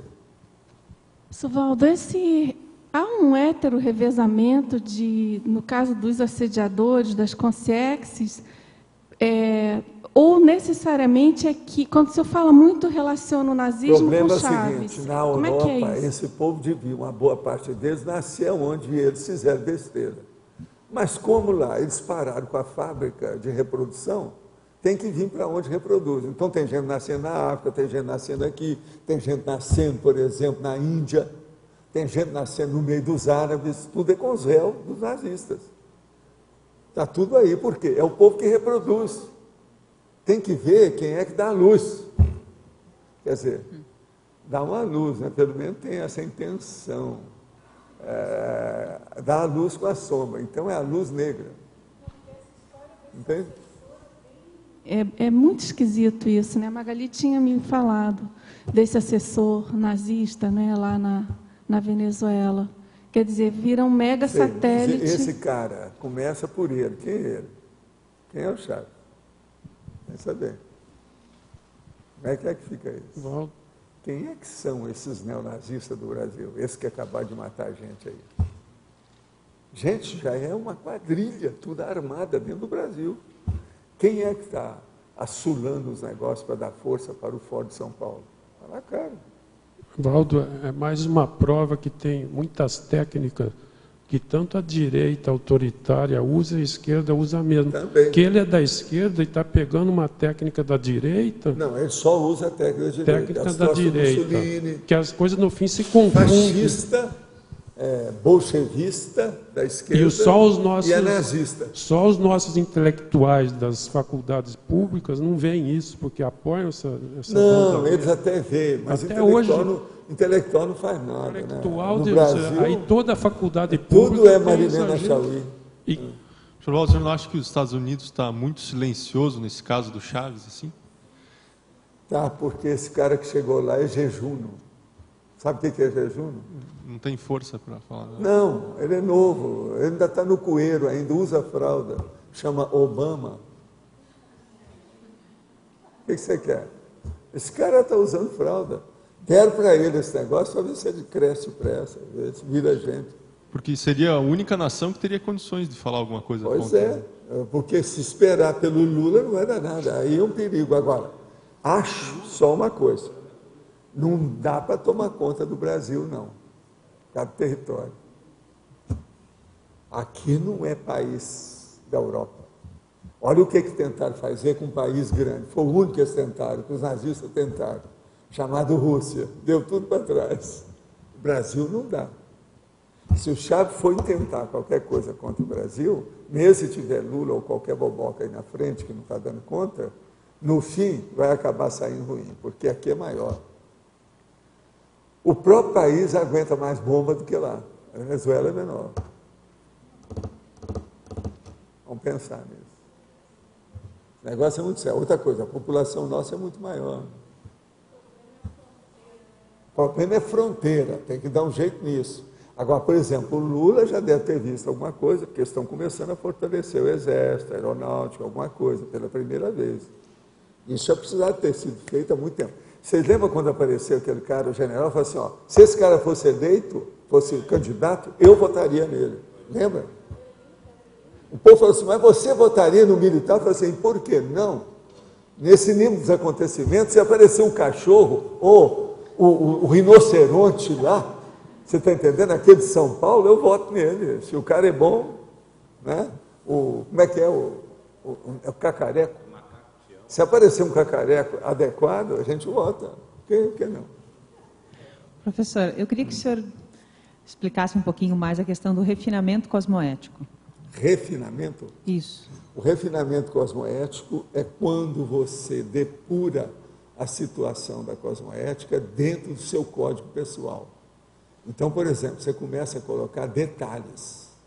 Agora, eu já cheguei a uma conclusão muito séria, que eu fiz agora até um verbete baseado nisso, que é o problema de você entrar nos detalhes das suas manifestações menores para chegar nas maiores. Então, eu mostro, por exemplo, as coisas que uma pessoa tem que fazer para escovar o dente. Se ela pensa antes de escovar os dentes, o que ela está fazendo? Se ela já tem uma ideia de todos os lances que ela tem para escovar um dente. Escovar os dentes. Então, isso aí, lá no fundo, eu não estou abrindo o jogo claramente, não, mas estou falando a você como é que é. É um processo de cosmoética. Quando a pessoa começa a passar o pente fino pelo detalhinho para chegar na exaustividade, ela está fazendo um refinamento cosmoético. Então, isso aí é uma das coisas sérias do assunto. Entende? Outra coisa que eu estou fazendo, que é aí, esse aí, o dia que eu trouxer aqui, eu vou trazer uma balança junto. Chama autopesagem. Autopesagem. Agora, veja, é o autopesador. Olha aí que eu garanto que o Einstein tem esse, autopesador. Vê o que é autopesador. Agora veja, é o autopesador. O verbete é autopesagem, do autopesador. Agora, o que é isso? É o estudo por que é importante você ter uma balança pessoal no seu banheiro. E uma balança que você estude e saiba direitinho os quilos e os gramas do seu peso. E se você segue isso tudo faz parte do refinamento da cosmoética. Então, a cosmoética, ela começa a rebater, entendeu? Dentro daquilo que você faz, no dia a dia, na diuturnidade. Isso aqui é o refinamento. Mas nem aí. Balança que acusa automaticamente o peso. Como que é isso? Balança que acusa automaticamente o peso. Você precisa perguntar? Aquela de que usa a balança eletrônica. A que usa agora, no quarto. Eu vou trazer uma que a gente arranjou, que usa em quarto. O nosso aqui, o chefe aí, que é o meu chefe, o doutor das máquinas, arranjou no Paraguai, que ele usa. E essa é a mais avançada que tem. É a EB109. Ela é barata, pequena e impressionante. Eu tinha duas, dei para ele para ele jogar fora, porque a maioria não presta. Exato. Essa agora é nova, diferente, séria. É a marca. Agora, o dia que vocês escolherem esse verbete aqui, eu vou trazer e mostro. Ó, tá quando aqui. Vai ser a eleição? Se vocês quiserem, o problema é esse. E vou deixar uma pessoa subir em cima dela. Desse seja leve para não estragar minha balança. Né? Pois é, mas... Sei lá, entende? Ela vende por aí na praça. Essa ED aí é vendida. EB, é vendida Ernesto Bozano, 109. Que é o que está escrito lá. Mas é fácil agora, de achar. Paraguai. Presta atenção, Cidade Leste. Eu não consegui agora, até hoje. Quando eu vi, eu não dei a mínima. Eu falei assim, mas funciona? Eu falei, não, tem uma igual. Então, vamos ver. Agora, ó, eu já estou com ela faz uns 4, 5 dias. Já testei tudo, já tive que mudar todo o meu programa, que eu estou vendo qual o peso do meu modo de chaves. Quanto você acha que seja? Ó. Ela acusa tudo. Eu entro sem e com. Por aí, chapéu, 350. minha caneta, aqui. Quanto pesa isso? Essa caneta aqui, vocês sabem, isso é de prata. Então, veja, isso aqui, ó, 200 gramas. Isso aqui, ó, 300 gramas. Agora, o que se passa? O meu peso normal de roupa, eu peso 1,4 kg maior. Agora, eu estou sabendo disso há muito tempo. A balança acusa tudo bonitinho. Ela é 100%. E na hora, é automático. Então, essa é a maior. Agora, veja, eu estava precisando, porque eu tenho lá um verbete sobre isso, que é autopesagem. É tanto que eu vi lá as coisas, eu vou até pedir para a turma aí mexer, qualquer hora eu vou pôr ele na fila aí para trazer para vocês, porque pesar o corpo é uma das coisas mais sérias que nós precisamos aqui agora. Todo mundo precisa saber disso. Porque já pensou? Se passar daqui 10 anos, o povo vem para a Cognópolis, só vê barrigão, bundão, não dá. Nós temos que dar um jeito. De bundões, o Brasil já está cheio. Por sinal, trouxeram agora a revista, o percentual de bundões do Brasil. Está enorme, as mulheres, o negócio todo. Não está igual aos Estados Unidos, mas está caminhando para ficar. Como aqui sempre foi uma espécie de filial, né? Já está começando a imitar nesse nível. Porque nos Estados Unidos, sim, chega aquele monte de gente. Enfim, as baleias dominam os continentes. Então, elas saíram do mar e vieram para a terra. Então o mundo se tornou baleudo. Quer dizer, um negócio terrível. Agora, é lógico que a gente tem que dar o desconto, tem muita gente que é Marcos Plano, que é grandão, nunca vai ser menor. Mas não estou falando disso. Estou falando daqueles que estão com 18 meses, 22 meses.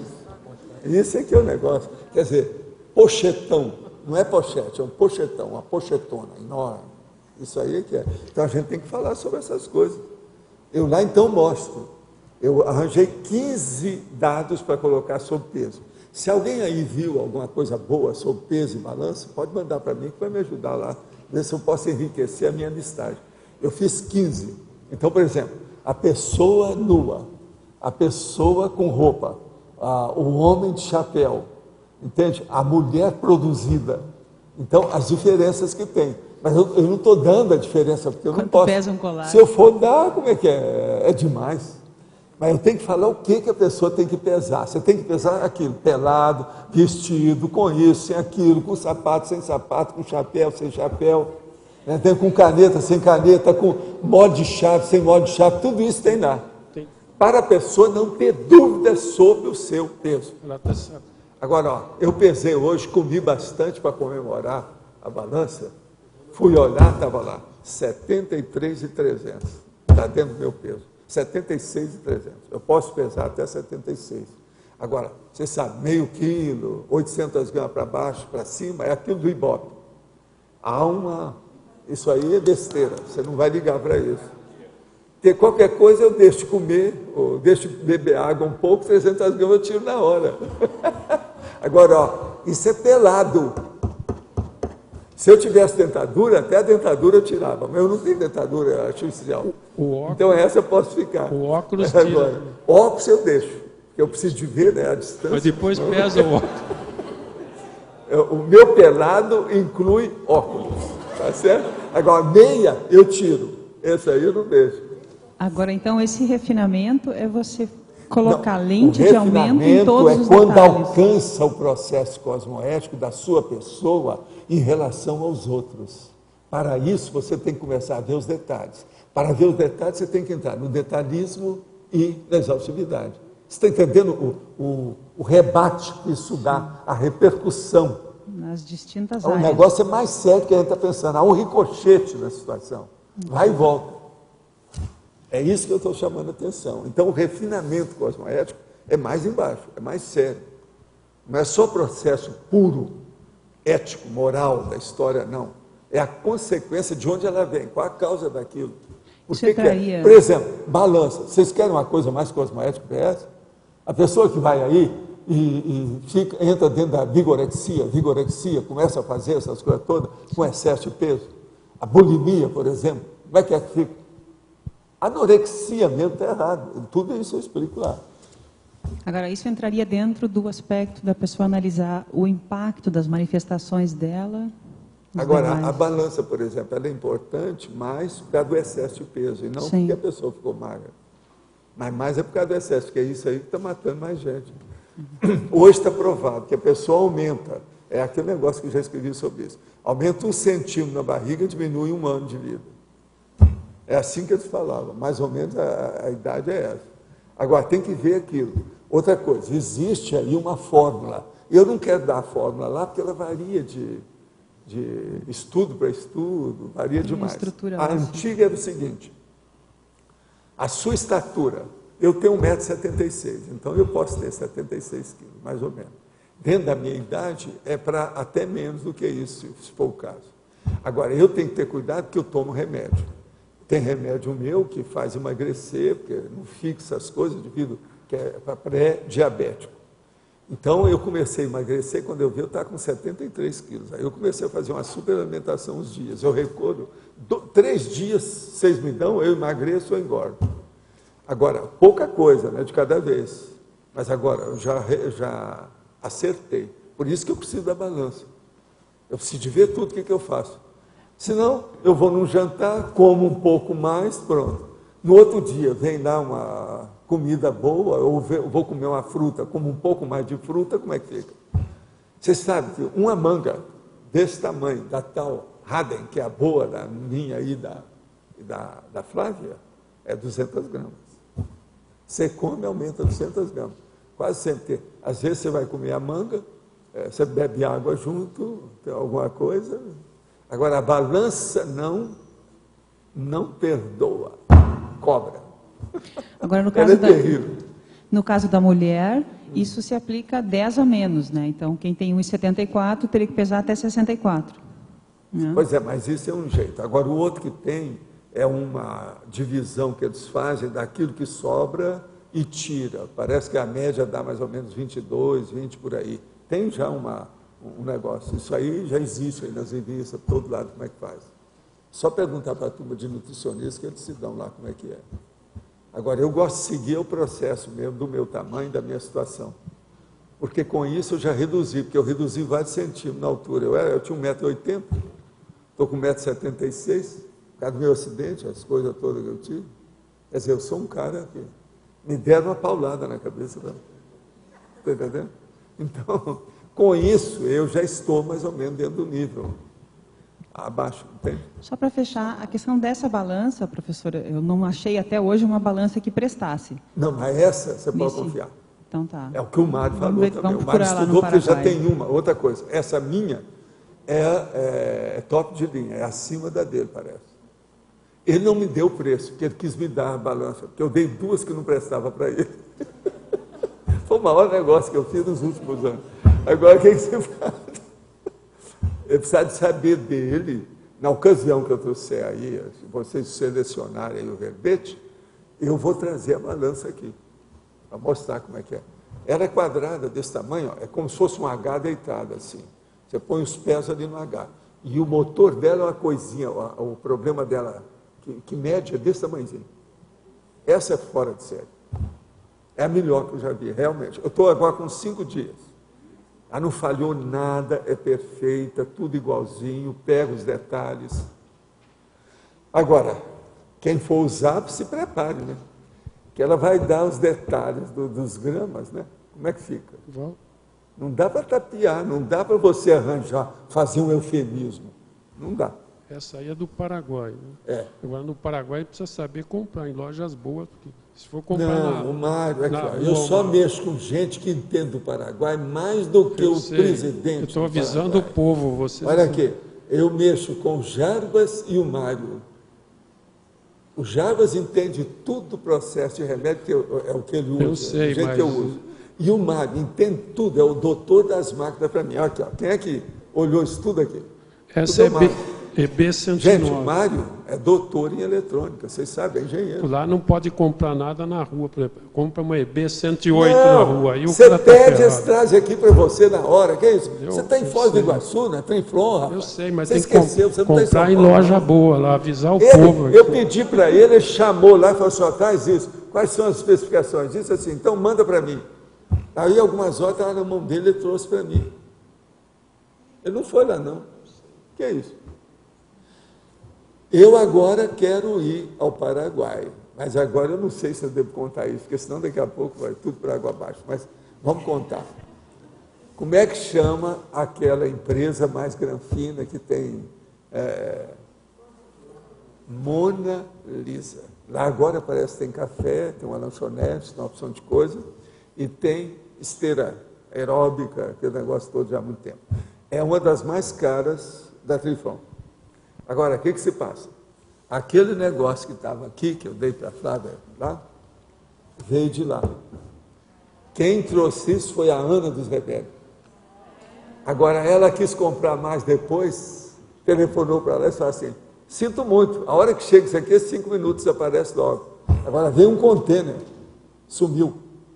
Então, ela agora está lá em contato para ver se a Mona Lisa vai receber outro contêiner quando chegar, para eles falar na hora. Na hora que for, ela vai lá e compra o contêiner, que é o jeito. Das tâmaras, sabe, as dates. Agora, o processo foi esse, o processo foi o Paraguai, a Mona Lisa. Agora, veja, lá na Mona Lisa eles falaram que o que vem sai na hora, não fica, não dorme lá. A coisa é terrível, porque o negócio é muito bom mesmo. Hein?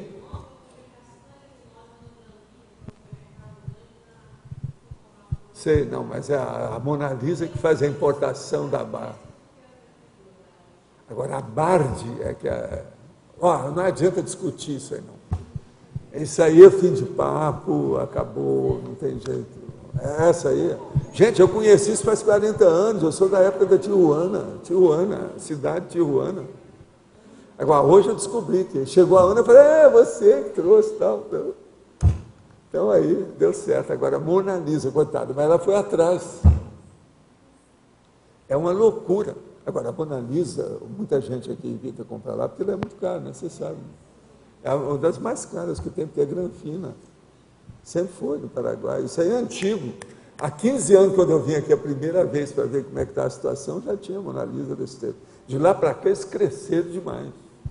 São uma das maiores. Outra coisa, eles fazem propaganda na rua aí, em Foz. Agora, gente, eu vou só ler aqui as últimas.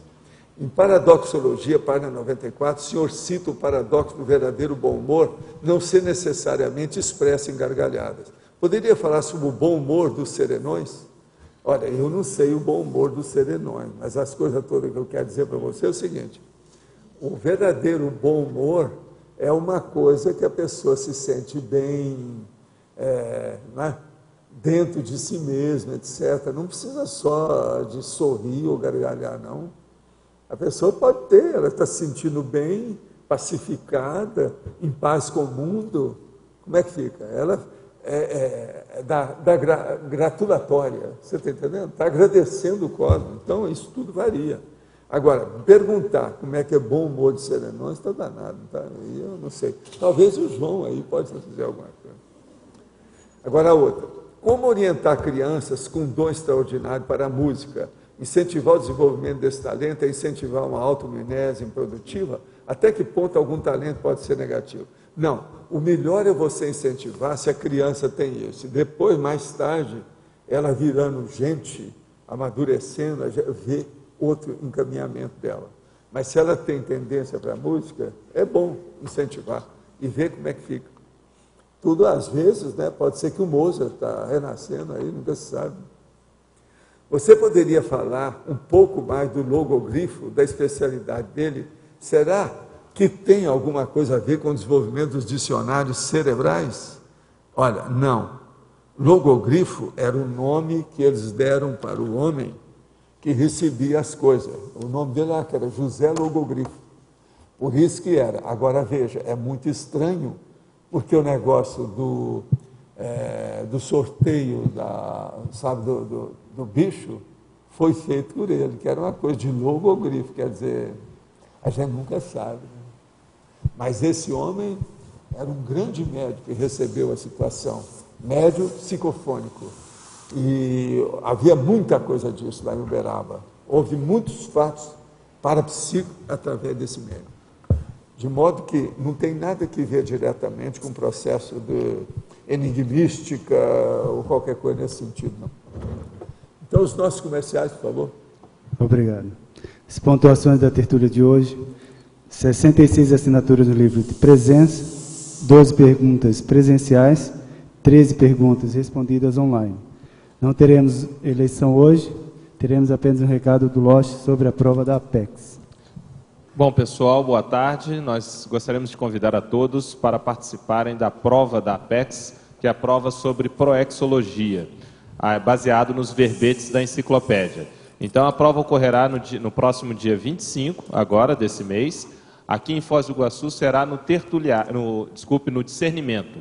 E nós vamos ter também essa prova em São Paulo e também em Porto Alegre. Então, os interessados podem entrar no site da Apex, www.apexinternacional.org, para obter maiores informações, tá ok? Então, dia 25 de outubro, prova de proexologia. Já é uma preparação para a prova geral da Conscienciologia. Obrigado, até mais. Para amanhã teremos o verbete bestialidade e retomamos com mais 20 verbetes novos. Muito obrigado, uma boa tarde e até amanhã.